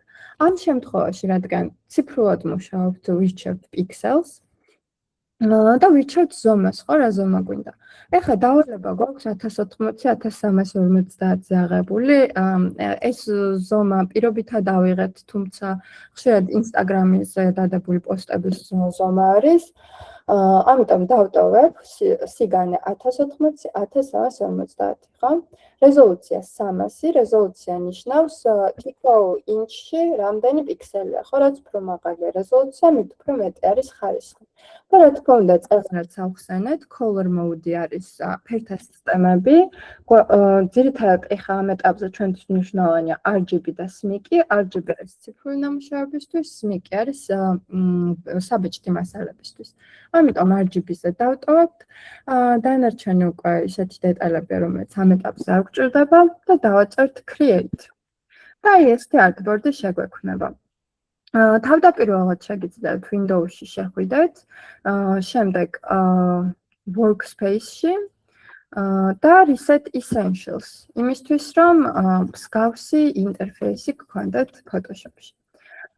ეხა აი ამ ტექნიკურ სავარჯიშოში შემოვიტან რამოდენიმე ფოტოს და აი ამ ფოტოებით ავაწყობ რაღაც ფილმის პოსტერს, ხო? შემოტანა როგორ ხდება?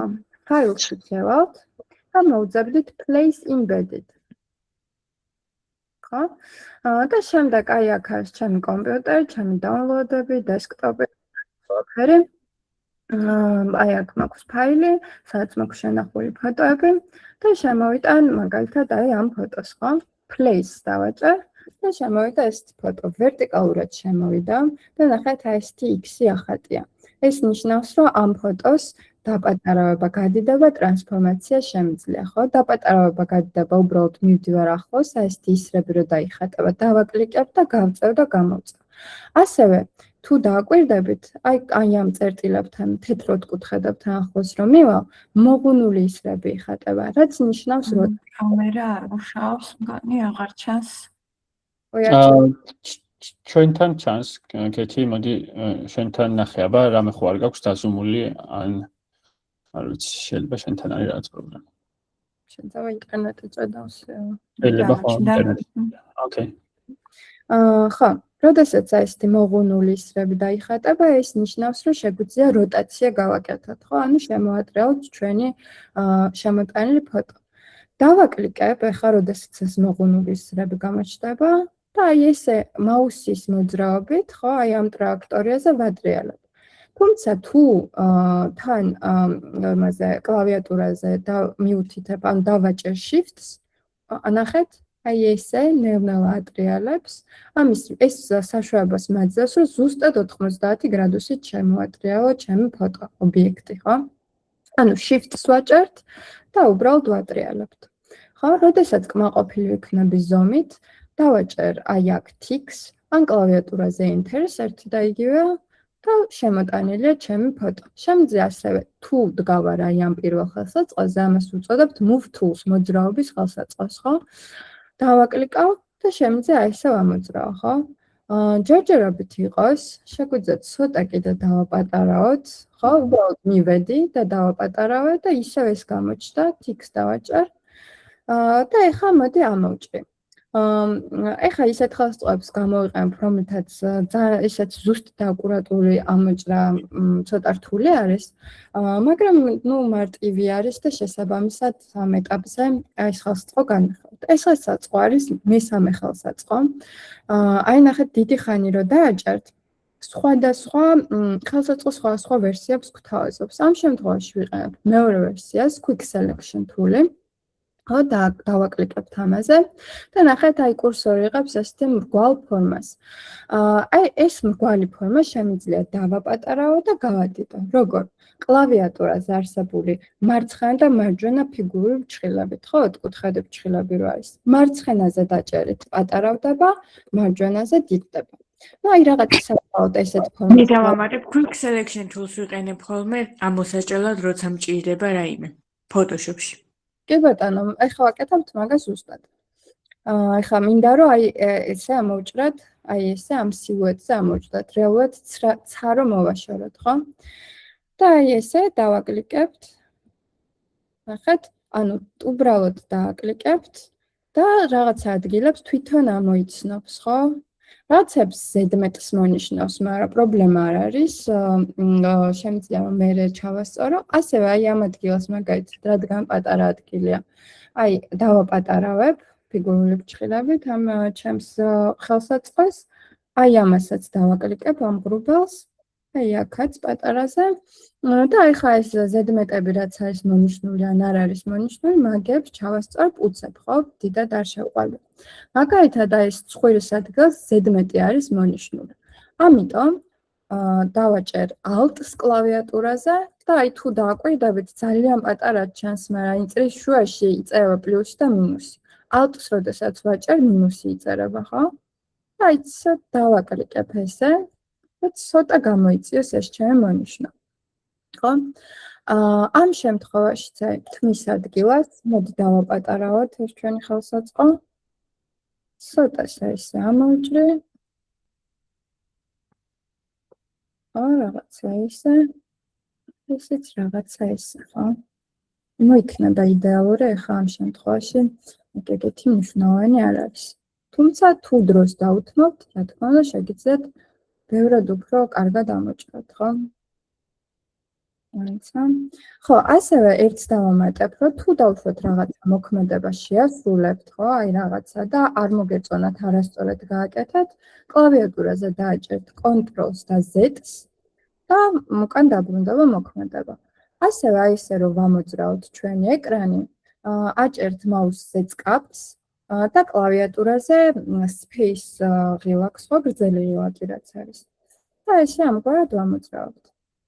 მოიცა ცოტა ამასაც დავამატებ, ნამეტანის რო არ იყოს. რაღაცა ესე.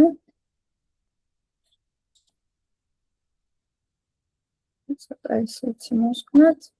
მე რა თქმა უნდა, ლექციებზე უფრო კომპლექსურ ხელსაწყოებსაც ვსწავლობთ ხოლმე ამოჭრისთვის, ხო? ეს არის რაღაცა მასკები გვაქვს, სხვადასხვა AI ხელსაწყოები გვაქვს, რომლებიც ჩაშვენებულია თვითონ პროგრამაში Photoshop-ში, ხო? ოღონდ ნუ ფასიან Photoshop-ში არის, მაგრამ ისეც არ ექნება ფასიანი, თეორიულად მაინც შეძლებთ სწავლას. ამასაც გავასწორებ ცოტათი, ხო? და აი, ამოვჭრათ მოკლედ. ეხლა ნახეთ, მონიშნული მაქვს ცა და უბრალოდ უნდა შევაბრუნოთ, სისმაგეო დამოჭრილი იყოს აი ეს სურათი. ამიტომ დავაჭერ Ctrl-Shift-I-ს, ხო? და რეალურად მონიშნული არის ცის გარდა ყველაფერი ახლა. და დავაჭერ Ctrl-J-ს ჩემთან ამაზე, კლავიატურაზე. ნახეთ, აქ გვაქვს ლეიერები, ხო? ეს არის აი ეს ფოტო, რაც შემოვიტანა თავიდან. ხო, შეგიძლიათ ესე გაასწოროთ. ამ ფოტოს შემიძლია ესე თვალი ჩავუქრა და შესაბამისად გაქრება. და ის დაკოპირებული რაც დამრჩა, ის დარჩება. აქ ახლა რაღაცა არ არის იდეალურად ამოჭრილი, მაგრამ არა უშავს, შეგვიძლია დავტოვოთ. დავსვავ ესე რაღაცა კომპოზიციას. ხო? აი, გვაქვს ჩვენი ლეიერიც. ასევე დავამატებ background-ს. Background-ი როგორ მატდება? ზოგადად ლეიერები ესე ფენებად ეწყობა ერთმანეთს, შესაბამისად ამის ქვემოთ უნდა დავსვა background, ხო? დავდგები ამ background-თან, დავაჭერ აი ამ ხელსაწყოს აქ, მრგვალ ხელსაწყოს, და მოვძებნი solid colors, ხო? Solid colors მოვძებნი, რაღაც ცოტა ესეთ background-ში შემიძლია დავსვა ფერი. მე შემიძლია ამას რაღაცა ეფექტი მივცე, მაგალითად ფილტერი არის ეფექტი, ლეიერზე დავდგები, შევალ ფილტერში და ავირჩევ მაგალითად noise, add noise და ნახეთ ეს რაღაცა შხრიარის დაძველების ეფექტია. აქედან შემიძლია ვარებული, რომ დაბალზე ეს ამასთან ცოტა ფრთხილად უნდა ვიყოთ ხოლმე, ბევრი არ მოგვივიდეს. ოკეი. მე შემიძლია შემოვიტანო ახალი ფოტოები. ფოტოების შემოტანა ასევე შემიძლია პირდაპირ თუ გავხსნი ფაილს.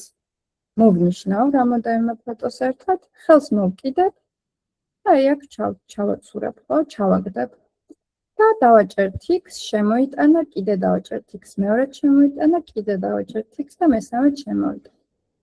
ახლა ეს შემიძლია ამოვატრიალო, თან Shift-ს ვაწყები, თან ისე ვატრიალებ, 90 გრადუსით შემოტრიალდეს. ესენი იყოს როგორც არის, ცოტა შევამცირებ, ამასაც შევამცირებ. ეხლა ჩემი მიზანი არის, რომ აი ეს ფოტოები დავაწყო აი აქ რაღაც კვადრატების სახით, ხო, სხვა კადრები არის ფილმიდან.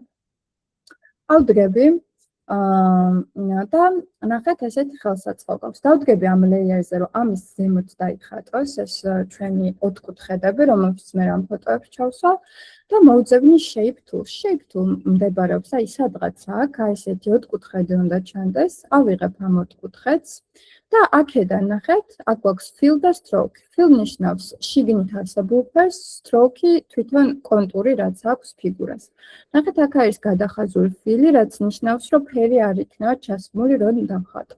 ამიტომ შევალ, ნებისმიერ ფერს ავარჩევ, უბრალოდ რომ დავინახო. აი აქედან შეგიძლიათ აარჩიოთ. ან შეგიძლიათ აი აქ შეხვიდეთ და აი აქედან აარჩიოთ. და strokes პირიქით გამოვურთავ, ხო? გადახაზული რო იყო ფილში, ეგრე გავაკეთებ stroke-ში, ანუ ხაზში, დავაჭერ აი ამ გადახაზულს და ეგ არის. მე აქ ცალკე გამოვალ და დავხატავ აი ესეთ ფორმებს, ხო? რაცა ესეთ მართკუთხედებს დავხატავ. ერთს დავდებ აქ, მე შემიძლია alt-ს დავაჭირო და დავაკლიკო ისე, ეს ნიშნავს, რომ ვაკოპირებ, alt-ით და კლიკით ვაკოპირებ. კიდე ერთხელ გადავაკოპირებ alt-ით და კლიკით. მე მოვნიშნავ სამივეს უნდა Ctrl-J-ით შეიძლება დაკოპირება, ხო? კი, Ctrl-J-ით როდესაც ვაკოპირებთ, ნახე, ზუსტად თავზე კოპირდება. აი ლეიერში რომ დააკვირდები. და აი ნახე, ზუსტად თავში არის. ეხლა alt-ი იმიტომ გამოვიყენა, გვერდზე გადამხენდა და ვფიქრობ, რომ უფრო ოპტიმალური და სწრაფი ვერსია არის. ეხლა ამას ცოტა შევამცირებ. ეხლა ნახეთ, როგორ რაღაცას ვიზავ. აი ამის თავზე მოვაქცევ ამ ლეიერს, ხო? აი ეს ლეიერი მაქვს აქ, დაინახავთ, ნახეთ, რო აჭერთ თან ვუჯდება. და მოვაქცევ აი ამ პირველის თავზე, ხო? და ნახეთ, მივიტან ახლოს და მივალ ლეიერებთან, აი ამ ლეიერის შუა ხაზთან დავდგები და დავაჭერ alt-ს. და ნახეთ, აი ესეთი ის არის გამოჩნდება, რასაც ქვია clipping-ი, ანუ ჩაშენება. ქვედა ობიექტში ზედა ობიექტის ჩაშენება. მე შემიძლია ესე რომ გაასწოროთ, იმის იქით არ გადის, იმიტომ რომ ამაში არის ჩაშენებული. შემდეგი ეს შეგვიძლია გადავიტანოთ მეორე ოთხკუთხედთან, ხო, აი ამასთან, თან მივიტანოთ ახლოს. და ისევ იგივე, მივიდე alt-ს დავაჭირო და ესე ჩავაშენო, ხო? აქ შემიძლია რომ ცოტა გავასწორო რაღაცები. და იგივეს ვაკეთებ შემდეგ ფოტოზეც. მოვძებნით შემდეგ ფოტოს. აი ეს იყო შემდეგი ფოტო, ხო? აი ნახეთ, ეს არის. ამას გადმოვიტან ბოლო მესამესთან, ხო? ანუ უბრალოდ ხელს კიდევ ზემოთ აგაქვს. აი ესე დავსვალ, alt-ს დავაჭერ და ესეც ჩაშენდა, ხო? იგივე ეფექტები შეგიძლიათ მე გავუკეთოთ ფილტერიდან. თუ წაეთამაშებთ, კიდე ბევრ ეფექტებს აღმოაჩენთ, არაფერი ისეთი არ არის, უბრალოდ ჩვეულებრივ აპლიკაციაში ეფექტებს ვუცდებ, დაახლოებით ეგ პრინციპი არის, აქაც ძირითადში, ხო, ნუ ნაწილი უფრო კომპლექსურია, რა თქმა უნდა. და შემიძლია ტექსტი დავაწერო სათაური, ხო, ანიმეს სათაური. ტექსტს როგორ ვაწერ, ნახეთ, ვეძებთ აქ აი კეს აიქონი არის. მე ლექციებზე ვსწავლობ სხვა ფონტების დაყენებას, მაგრამ ამ შემთხვევაში შეგიძლიათ გამოიყენოთ ის, რაც პროგრამაში უკვე იქნება ჩაშენებული. უბრალოდ დავაკლიკებ და ესეთი ლორემ იფსუ მიწერება, ხო? ეს არის პირობითი ტექსტი.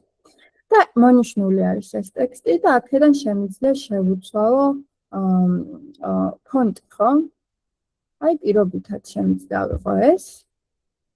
დავაჭირო ჯერ X დავაჭერ, მერე move tool-ზე დავდგები, გავასწორებ, ხო? ეხლა მინდა სხვა ტექსტი ჩავწერო და ნახეთ, შეგიძლიათ რომ პირდაპირ აქედან მონიშნოთ, შეგიძლიათ რომ აი უბრალოდ აი აქ დააჭიროთ ტექსტს. აი ტექსტს დააჭიროთ ტეს და მოინიშნება. წავშლი და დავწერო სათაურს, ხო? მაგალითად princess და მოდი princess Mononoke ქვია ანიმეს და Mononoke შემიძლია სხვა ფონტით დავწერო, რომ ერთგვარი კონტრასტი შექმნას. ისევ ტექსტზე დავდგები, დავაკლიკებ. ამ შემთხვევაში ცოტა უფრო უტკირებულ რაღაც ფონტს მოვძებნი, აი ესეთი ფონტი მაქვს. და ეხლა დავწერ Mononoke. ბოდიში მაგ ფონტს რა ქვია, პრინცეს რო აწერია, ძალიან ლამაზია. ერთი წუთით ახლა ნახოთ. ამ ფონტს ქვია Black Jet Plane. სავარაუდოდ დაფონტზე, უბრალოდ რომ დაგუგლო იყო. ეხლა ეს მაქვს. ხო. და ხო, ეს შემიძლია ფერი შევცვალო, აი ესე მოვნიშნა და ნახეთ შავი ფერი არის, დავაკლიკე. აი რაღაცა შეიძლება აი წითელი გავაკეთოთ, რომ ცოტა კონტრასტული იყოს. და ესე გავიზდი, ხო?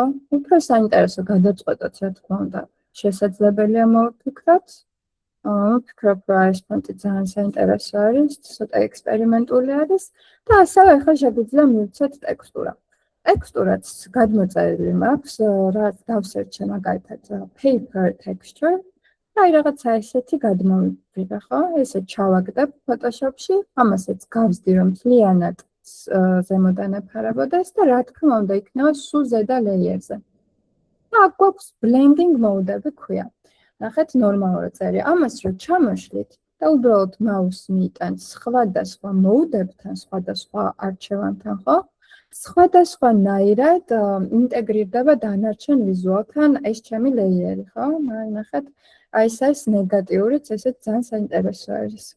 ეხლა ამ შემთხვევაში, როდესაც ტექსტურისთვის ვიყენებთ მხოლოდ ჩემო time photos multiply საკმარისი არის ხოლმე დავიჭერ multiply-ს. ასევე გვერდზე მაქვს opacity, რაც ნიშნავს გამჭვირვალობას. შემიძლია ჩამოვშალო აი ეს ფანჯარა და აი ცოტა დავუკლო. და უკვე რაღაცა კომპოზიცია მაქვს. ამის გასუფთავება შესწორება რა თქმა უნდა შესაძლებელი არის, თუმცა აი უკვე ნამუშევარია, ხო? უკვე რაღაცა არის შექმნილი. ეს არის აი კოლაჟის მთელი ძირითადი ამბავი. ეხლა ძალიან ზედაპირულად ავხსენით ხელსაწყოები, რა თქმა უნდა ამ ხელსაწყოებს მეტი ჩაღრმავება საჭიროებს. ხო, მაგრამ ნუ აი უკვე რაღაცის გაკეთება შეგიძლიათ. კარგი, ტექნიკური ნაწილში ეს მინდოდა მე თქვა ძალიან გრძელი რო არ გამოვიდეს. დასეივებას გავიაროთ. დასეივება. ასევე, როდესაც მორჩებით ნამუშევრის გაკეთებას, როგორ ვახსენებთ? შევდივართ ფაილში, ზემოთ პოსტინგ გამოვიდეთ დაიან. მადლობა. შევდივართ ფაილში და ნახეთ, მოვძებნით save as. Save as როდესაც დავაჭერთ, ამ ხრივ ვინახავთ ჩვენ სამუშაო ფაილს. ნახეთ, აქ წერია ფორმატი. ამ ფორმატში Photoshop-ი ავტომატურად იწერება, მაგრამ თუ არ დაიწერა, აი უბრალოდ ამ ისრებს დააჭერთ და Photoshop-ს მონიშნავთ. შემდეგ მონიშნავთ იმ ადგილს, სადაც გინდათ, რომ დასეივდეთ ეს სამუშაო ფაილი, შეგიძლიათ დასახელებაც დააწეროთ და save. ხო? და დასეივდა ჩვენი სამუშაო ფაილი, ხო? აი აქ დასეივდა. ეხლა რაც შეეხება ფოტოს სახით, რა სახითაც თქვენ უნდა გამოაგზავნოთ ჩვენთან ნამუშევარი. შევდივართ ფაილში, save a copy ამ შემთხვევაში, ხო? Copy-ს ვასეივებთ და ნახეთ ფორმატში მივუთითებთ JPG-ს, ხო? აი ეს არის image-ის ფორმატი, ხო? რომ ფოტოდ გავხსნათ ჩვეულებრივ.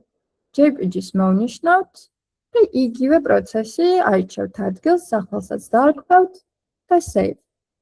ხო?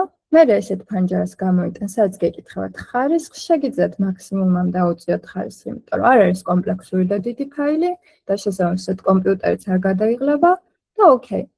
და დასეივებული იქნება ჩვეულებრივ აი JPG-ის სახით, ხო? ეს PSD-ის სახით არის, ეს JPG-ის სახით. სამუშაო და დასათვალიერებელი ვერსია. ასევე მოდი დავალებასაც გავივლი, ხო, ედო?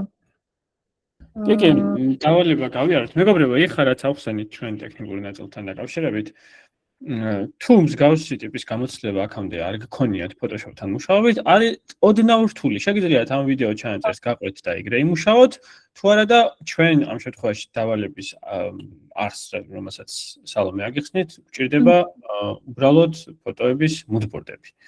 ვიზუალების moodboard-ები და აი აქ უკვე დეტალურად გვიწერია რა გჭირდება დავალებებში რა. ხო, დავალება არის ძალიან მარტივი, უნდა შევქმნათ საყვარელი ფილმის, სერიალის, შეგიძლიათ ანიმაციაც იყოს, ვიზუალური კომპოზიცია, ხო? ნუ თუ სურვილი გაქვთ, რომ Photoshop-ში იმუშაოთ, შეგიძლიათ აი ესეთი კომპლექსური რაღაცებიც გააკეთოთ, თუმცა რა თქმა უნდა საჭირო არ არის, შეგიძლიათ აი რაღაცა მარტივად, ესეთი საინტერესო გადაწყვეტა მიიღოთ, ხო? ანუ რეალურად არაფერი აქ არის გაკეთებული, კადრი არის ამოჭრილი და ერთმანეთზე დასმული, ხო? ეს შეგიძლიათ Canva-შიც გააკეთოთ, ფიგმაშიც კი შესაძლებელია მსგავსი რაღაცა და მობილურის აპლიკაციებშიც კი შესაძლებელია მსგავსი აი ესეთი რაღაცების გაკეთება, ხო? კანვას ჩვენ გამოგიგზავნით ამ დავალებასთან ერთად. შეგიძლიათ უბრალოდ კანვაში სლაიდი, ანუ მოკლედ დარწმუნებული ვარ, ცხოვრებაში ერთხელ გექნებათ კოლაჟი გაკეთებული. სადღაც Instagram-ისთვის მაინც და აი ეგეთი კოლაჟი გჭირდება ამ ეტაპზე. ჩვენ არ გჭირდება კომპლექსური ჩემი საყვარელი საქმე არის ესეთი კოლაჟების აწყობა. თუ გაქვთ გამოცდილება ამ მიმართულებით, რაღაც დოზით მაინც Photoshop-თან შეგიძლიათ მშველობრივად Photoshop-ი გამოიყენოთ, გადმოიწეროთ უფასო ვერსია და მოკლედ ვიმუშაოთ Photoshop-ში. კაი. მოდი რამ კითხვები გავიაროთ. ამ თემასთან დაკავშირებით ხო არ გაქვთ რამე კითხვა ამ დავალების გამოგზავნასთან დაკავშირებით? გავთიშო ხო? კი. ოკეი, შვენიერი. სალომეს კითხვა არის, ფანტაზიის უნარი გჭირდება თუ არა და სალომე ფანტაზიის უნარი გჭირდება ყველაფერში, არა მხოლოდ გრაფიკულ დიზაინში, აბსოლუტურად ყველაფერში გჭირდება და მაგის კარში არ გამოვა, თუმცა არის გამომუშავებადი, ანუ რაც ბევრი სხვადასხვა ვიზუალების თვალიერებით, სხვისი ნამუშევრების ნახვით, Pinterest-ი არის მაგისთვის ძალიან კაი საშუალება, რა ვიცი, Behance-ი არის, Dribbble-ი არის, Instagram-ი არის და ასე შემდეგ. ეს ვიზუალური ბიბლიოთეკა კიდევ უფრო გვიმრავალფეროვნება და შეგიძლიათ მოკლედ მთელი არსი გრაფიკული დიზაინის არის, რომ გქონდეთ აი ეს ვიზუალური ბიბლიოთეკა, ანუ ბევრი რაღაცა გქონდეთ ნანახი, ბევრი ფილმი გქონდეთ ანიმაციური თუნდაც ნანახი, ბევრი რაღაცა ნამუშევარი სხვისი ნანახი, რომ მე უკვე მარტივად გაგიჩნდეთ ეს ფანტაზია, რის მიხედვითაც აწყობთ ამა თუ იმ ნამუშევარს. და აი დავამატებ მეც მაგას. რეალურად არ არის ეგ რთული. ანუ რთულად გამომუშავებადი არ არის ფანტაზია. ანუ ინსპირაცია შეიძლება ყველაფრისგან გაჩნდეს. აი წეღანაც პრეზენტაციის ნაწილში ვახსენე კვლევის პროცესი და აი კვლევის პროცესში დიდი ნაწილია, რომ უბრალოდ რაღაცებს ვათვალიერებთ. ანუ ფილმებს უყურებთ, ანუ გააჩნია რა პროექტი გვაქვს. რაღაცებს ვათვალიერებთ Pinterest-ზე და აი მე იქიდან მოდის უკვე იდეები. ანუ რეალურად მარტივია ეს ამბავი, ხო? არ უნდა შეგეშინდეთ აი ეს რაღაც ხშირად არის ხოლმე, აი ვერაფერს ვერ ვიფიქრებ რა გავაკეთო. რეალურად ძალიან მარტივი არის, ანუ შიშის მომენტია, ეგ უბრალოდ უნდა შეხვიდე, რაღაც ნახო მოგეწონება და მე შეგებურად გააკეთო ის შენ ენაზე გადმოთარგმნო ის, რაც მოგწონს. ოკეი, შვენიერი. აუცილებელია სააგენტოში მუშაობა თუ შესაძლებელია პირდაპირ ფრილანსერად მუშაობა. პრაქტიკაში ითხოვენ აუცილებლად გამოცდილებას. მოდი ვუპასუხებ სალი ბარემ. სააგენტოში მუშაობა არ არის აუცილებელი. სააგენტოში მუშაობის მთავარი ბენეფიტი არის, რომ ბევრი სხვადასხვა დამკვეთი ყავს და ბევრ სხვადასხვა პროექტზე გიწევს მუშაობა და ამ სხვადასხვა პროექტებზე მუშაობით ბევრი ინსაიტი გიგროვდება და გამოცდილება. ეს არის აი მთავარი ბენეფიტი სააგენტოების, სარეკლამო და კრეატიული სააგენტოების გულისხმობ ამ შემთხვევაში. პირდაპირ ფრილანსერად მუშაობენ ჩვენი სტუდენტების ალბათ ნახევარზე, ანუ 70% მინიმუმ. ამისთვის არსებობს სხვადასხვა პლატფორმები, ფრილანსერი, Upwork-ი და ასე შემდეგ. ანუ რა ვიცი, შეგვიძლია გამოგიგზავნოთ ეგენიც, იქ რეგისტრირდებიან და მათ პატარ-პატარა შეკვეთებს იღებენ. ასევე უამრავი community ჯგუფი არსებობს Facebook-ზე, სადაც შეგიძლიათ რომ გაწევრიანდეთ კურსის დასრულების შემდეგ, რომლებსაც ჩვენ მოგაწვდით ამ ჯგუფების ჩამონათვალს და სადაც აი ძალიან ბევრი დამკვეთი ეძებს მაგალითისთვის დამწყებ გრაფიკოს, დიზაინერს, ის ბიზნესები, რომლებსაც არ აქვთ საშუალება, რომ გადაუხადონ სინიორ გრაფიკოს დიზაინერს ერთ დაკვეთაში საკმაოდ დიდი თანხა და არის რაღაც ბევრი პატარა ბიზნესი, ურჩევნიათ რომ რაც პოსტერის მარტივი პოსტერი რო აწყობინონ, დამწყებ გრაფიკოს დიზაინერებს და ძირითადად აი ესეთ პატარ-პატარა პროექტებზე მუშაობენ ჩვენი კურსდამთავრებულები. გამოცდილებას ითხოვენ დიდი კორპორაციები და დიდი კომპანიები, შესაბამის დასაწყის სტადიაში ჯობია ისეთ ნათქვამია, მაგრამ ჩვენი პრაქტიკიდან გამომდინარე, ბევრი წელი ავასწავლით გრაფიკულ დიზაინს და ამ პრაქტიკიდან გამომდინარე, დასაწყისში ფრილანსერად იწყებენ, მერე პორტფოლიოს იმრავალფეროვნებენ და მერე უკვე გადადიან სხვადასხვა კომპანიებში სამუშაოდ რა. ეს არის ძირითადად ინდივიდუალურია, ხო, რა არის შენი მიზანი. თუმცა აი სააგენტოებში მუშაობა ძალიან გავითარებს ზოგადად, იმიტომ რომ გუნდში მუშაობ და საინტერესო პროცესი არის. ხო, რა თქმა უნდა, პირად მიზნებზე, პრეფერენციებზე. ოკეი. არ არის მარტივი პროცესი. ისერობა, ანუ ყველაფერი შენ თავზე მოდის, ანუ შენზე არის ყველაფერი დამოკიდებული და საკმაოდ დიდ შრომას და რესურსს მოითხოვს, ეგეც უნდა გაითვალისწინოთ. მარიამის კითხვა არის, ისე თუ შესაძლებელია ეს პრეზენტაციაც შეიძლება ნახოთ და ასევე მაინტერესებს როგორ არჩევთ კურსზე მონაწილეებს და რა კრიტერიუმებით. მარიამ პრეზენტაცია დავალების გამოგზავნის დედლაინები და ასევე ინსტრუქცია თუ სად უნდა გამოაგზავნოთ და ლექციის ჩანაწერი და აბსოლუტურად ყველაფერს ხვალ დღის ბოლომდე მიიღებ იმეილზე, რომლითაც გაიარეთ ჩვენს მასტერკლასზე რეგისტრაცია. ჩვენთან ჩასარიცხად არის შემდეგი კრიტერიუმები. პირველი არის გასაუბრება, სადაც უფრო გაცნობითი ხასიათის გასაუბრება, სადაც ვიგებთ რამდენად მოტივირებული არის თუ არა კანდიდატი კურსზე, რამდენად მზად არის თქვათ თავისუფალი დრო აქვს თუ არა რომ თქვათ დავალებები შეასრულოს და ლექციებს დაესწროს სალექციო პერიოდში.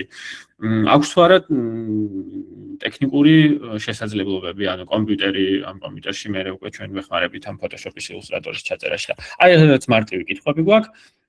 გასაუბრებაში ასევე ვიგებთ ინგლისურის დონეს, ანუ მინიმალურ დონეზე მაინც გვჭირდება ინგლისური, რომ ეს პროგრამები დავძლიოთ. იმიტომ რომ ეს Photoshop-იც და ილუსტრატორიც არის ინგლისურენოვანი და ასევე მოკლედ ინგლისური რაღაც დონეზე დაგვჭირდება და ეგ არის რა ძირითადი კრიტერიუმები, ისეთი არაფერი, რაც მაგრამ თუ თქვათ ვატყობთ რომ ადამიანს დრო არ აქვს და რაღაცა არც ტექნიკური გამოცდილება აქვს, ანუ უბრალოდ ტექნიკური შესაძლებლობები არ აქვს და ასე შემდეგ, ვერ ვრიცხავთ ისეთ ადამიანს რა. მაინტერესებს სწავლება ონლაინს, ლოკალური თუ ჰიბრიდული. ეხლა მთლიანად ონლაინზე გადავედით, გვქონდა ოფლაინ სწავლების პროცესიც, პანდემიის პერიოდში გადავედით მთლიანად ონლაინზე, გაცილებით უფრო კომფორტულია, გაცილებით უფრო ნაყოფიერია სწავლების პროცესი, დროს არ ხარჯავ საცობში ყოფნაში, მით უმეტეს იმ სიგიჟეში სადაც ცხოვრობთ და ჩანაწერი კეთდება ასევე და ჩანაწერზე წვდომის შესაძლებლობა აქვს სტუდენტებს და ასე შემდეგ, ანუ ონლაინ სრულიად შეუფერხებლად ეტარდება ტექნიკური კუთხით ამ გამოცდილებით ჩვენ პრობლემა არ გვაქვს. და გრაფიკული დიზაინერისთვის მარიამის კითხვა არის ისევ და ილუსტრატორისთვის ყველაზე მოსახერხებელი iPad-ი რომელია თქვენი აზრით. ხო. კაი ვიტყვი. მარიამ დიზაინერისთვის გრაფიკოს დიზაინერი როგორც ძევით თქვით, iPad-ს არ ვიყენებთ. iPad-ს ვიყენებთ ილუსტრაციებში და ციფრულ ხატვაში. გვჭირდება მხოლოდ კომპიუტერი. ბოლო თაობის iPad Pro-ები რა თქმა უნდა ჯობია თუ საშუალება არის, იმიტომ რომ ზოგადად Procreate-ს ხმარობთ ძირითადად iPad-ში, ხმარობთ Procreate Dreams-ი, რომელიც ანიმაციების შექმნის ერთ-ერთი მარტივი პროგრამა არის და აი ამებს ძალიან სწრაფად და რბილად და სასიამოვნოდ აკეთებს Pro ვერსიები iPad-ის.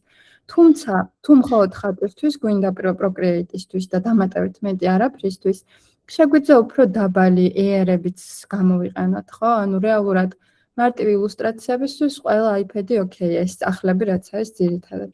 ხო, თუ ილუსტრაციების მიმართულებით გაიგეთ. ხო, ედიტით ხა ილუსტრატორებისთვის ყველაზე მოსახერხებელი. ოკეი, ხო.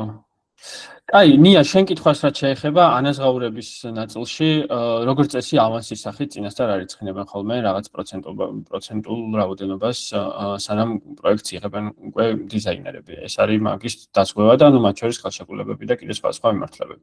აი, მეგობრებო, კიდე რამე კითხვა ხო არ გაქვთ, რაზეც შეგვიძლია რომ გიპასუხოთ. ოკეი. მაშინ რო შევაჯამოთ კიდევ ერთხელ, გეტყვით რომ დავალებები და პრეზენტაციები და ჩანაწერები და ყველაფერი მოკლედ ხვალ დღის ბოლომდე გამოგეგზავნებათ მეილზე. ხო, PC შესაძლებელია, ანუ აბსოლუტურად ჩვეულებრივად პერსონალური კომპიუტერით შეგიძლია იმუშავა, არანაირი პრობლემა არ არის. ლეპტოპი ან პერსონალური კომპიუტერი რა. ხო, მეილზე გამოგეგზავნებათ ყველაფერი, შაბათი დღის ბოლომდე არის დავალების გამოგზავნის დედლაინი, სწავლას ჩვენ ვიწყებთ 25 მაისს და ამ ეტაპისთვის გვაქვს დარჩენილი 5 ადგილი დღეს რაც გადავამოწმე. ჩვენს ვებგვერდზე შეგიძლიათ გაეცნოთ სასწავლო პროცესის შემადგენლობას, ლექტორის გამოცდილებას და მის პორტფოლიოს, კურსის შეფასებებს და რაც მთავარია თუ ეხა იმ ეტაპზე ხართ რომ კურსს არჩევთ და სხვადასხვა მასტერკლასებს ესწრებით, ბევრი არის ეგრე და ძალიან სწორი ის არის დამოკიდებულება არის. გთხოვთ რომ კურსი შეარჩიოთ კურსდამთავრებულების პროექტების ნახვის შემდეგ. ეს არის მნიშვნელოვანი რამ, რასაც ვცდილობთ, რომ მაქსიმალურად ხმა მივაწვნოთ ყველას, რომ ყველაზე უკეთ ესა თუ ის კურსი რა შედეგს მოგცემთ, ყველაზე უკეთ ჩანს მათ პროექტებში. ამიტომ თვალი გადაავლეთ სხვადასხვა აკადემიების პროექტებს, ჩვენთან შეგიძლიათ მედიის განყოფილებას შეხვიდეთ, აი პრინციპში შემიძლია გავაზიარო ეკრანი და ეხავე განახოთ. აქვე ბარემ ჩაგილინკავთ ჩვენი Instagram გვერდის page-ს, გამოგყვევით და მოკლედ რაც საინტერესო ინფორმაციას ასევე Instagram-ზეც და სიახლეებს ვავრცელებთ და მოკლედ Instagram-ზე გამოგყვევით. ხო, რაც შეეხება სტუდენტების პროექტებს, ჩვენს ვებგვერდზე არის მითითებული დეტალური ინფორმაცია, ეხლა გავაზიარე ეკრანი და წესით უნდა ჩანდეს. აი აქ ეს არის ჩვენი ვებგვერდი, მედიის განყოფილებაში არის სტუდენტების პროექტები და აქ შეგიძლიათ გაფილტროთ კურსების მიხედვით, თუ რომელი კურსი გაინტერესებთ. ეხლა ამ შემთხვევაში რადგან გრაფიკული დიზაინის მასტერკლასია, შეგიძლიათ თვალი გადაავლოთ გრაფიკული დიზაინის კურსდამთავრებულების პროექტებს. და მათი ისტორიებიც წერია მათ შორის, აი რა ვიცი, ნებისმიერთან შეგიძლიათ შეხვიდეთ, მაგალითად მარიამის პროექტი ნახოთ და რადგან მისი გამოცდილებაც გვიწერია მათ შორის, მასთან ინტერვიუ და მისი პროექტიც არის მოცემული და საკმაოდ დეტალურად არის ყველაფერი აღწერილი. და უფრო მიხვდებით დაახლოებით რა ტექნიკურ უნარჩვევებს მიიღებთ კურსის დასრულებისას. აი არ ვიცი კიდევ ვინ შეიძლება. აი მაგალითად ლიკას ნამუშევარი, რომელიც წინა ჯგუფელი იყო ჩვენთან და ლიკას პროექტი არის ეს, ბარემ გავხსნი და მთლიანად განახოთ. სხვადასხვა ჯგუფთან სხვადასხვა ფინალური პროექტი გვაქვს ხოლმე, ანუ სხვადასხვა ბრიფი გვაქვს, შეიძლება იყოს მაგალითად წიგნის ყდის დიზაინი, შეიძლება იყოს მუსიკალური ბენდის ქავერი, მოკლედ ვცდილობთ რომ მაქსიმალურად კრეატიული და საინტერესო პროექტები, ბრიფები შევქნათ, რომ ბოლომდე იყვნენ სტუდენტები ჩართულები. ეხლა ამ შემთხვევაში იყო წიგნის ყდის დიზაინი ქართველი ავტორების. თუ არ ვცდებით თანამედროვე ავტორების, ხო? თუ არის ყველასი იყო, ხო? და აი მაგალითად ლიკას გამოცდილება ამ სფეროში როგორც მახსოვს არ ქონია და ესეთი პროექტი, აი ესეთი ფინალური ნამუშევრით და პორტფოლიოთი დაასრულა სწავლა. ხო, მოკლედ დანარჩენი თქვენ თვითონ გადავლეთ თვალი ღია ინფორმაცია ეგ რაც ვებგვერდზე არის მითითებული. და პრინციპში მე მგონი ეგ არის სულ. სალომე, მადლობა ძალიან დიდი ლექციისთვის, საინტერესო გამოგვივიდა და იმედია თქვენც მოგეწონათ. და მოკლედ შევხვდებით უკვე ერთმანეთს ლექციაზე და ლექციაზე თუ რამე კითხვა გექნებათ ან რა ვიცი შეიძლება ვიღაცაც მოკლედ ამ ინფორმაციას რომ მეილზე გადმოგიგზავნით შეიძლება სპამში ჩაგივარდეთ. ამიტომ სპამიც გადაამოწმეთ და თუ სპამშიც არ იქნება და რაღაცა კითხვა გაგიჩნდათ Facebook-ზე ან Instagram-ზე მოგწერეთ და დაგეხმარებით რა. აბადროებით და წარმატებით. ძალიან საინტერესო იყო. მადლობა თქვენ. დიდი მადლობა, კარგად. კარგად. მადლობა. მადლობა, კარგად. კარგად. მადლობა.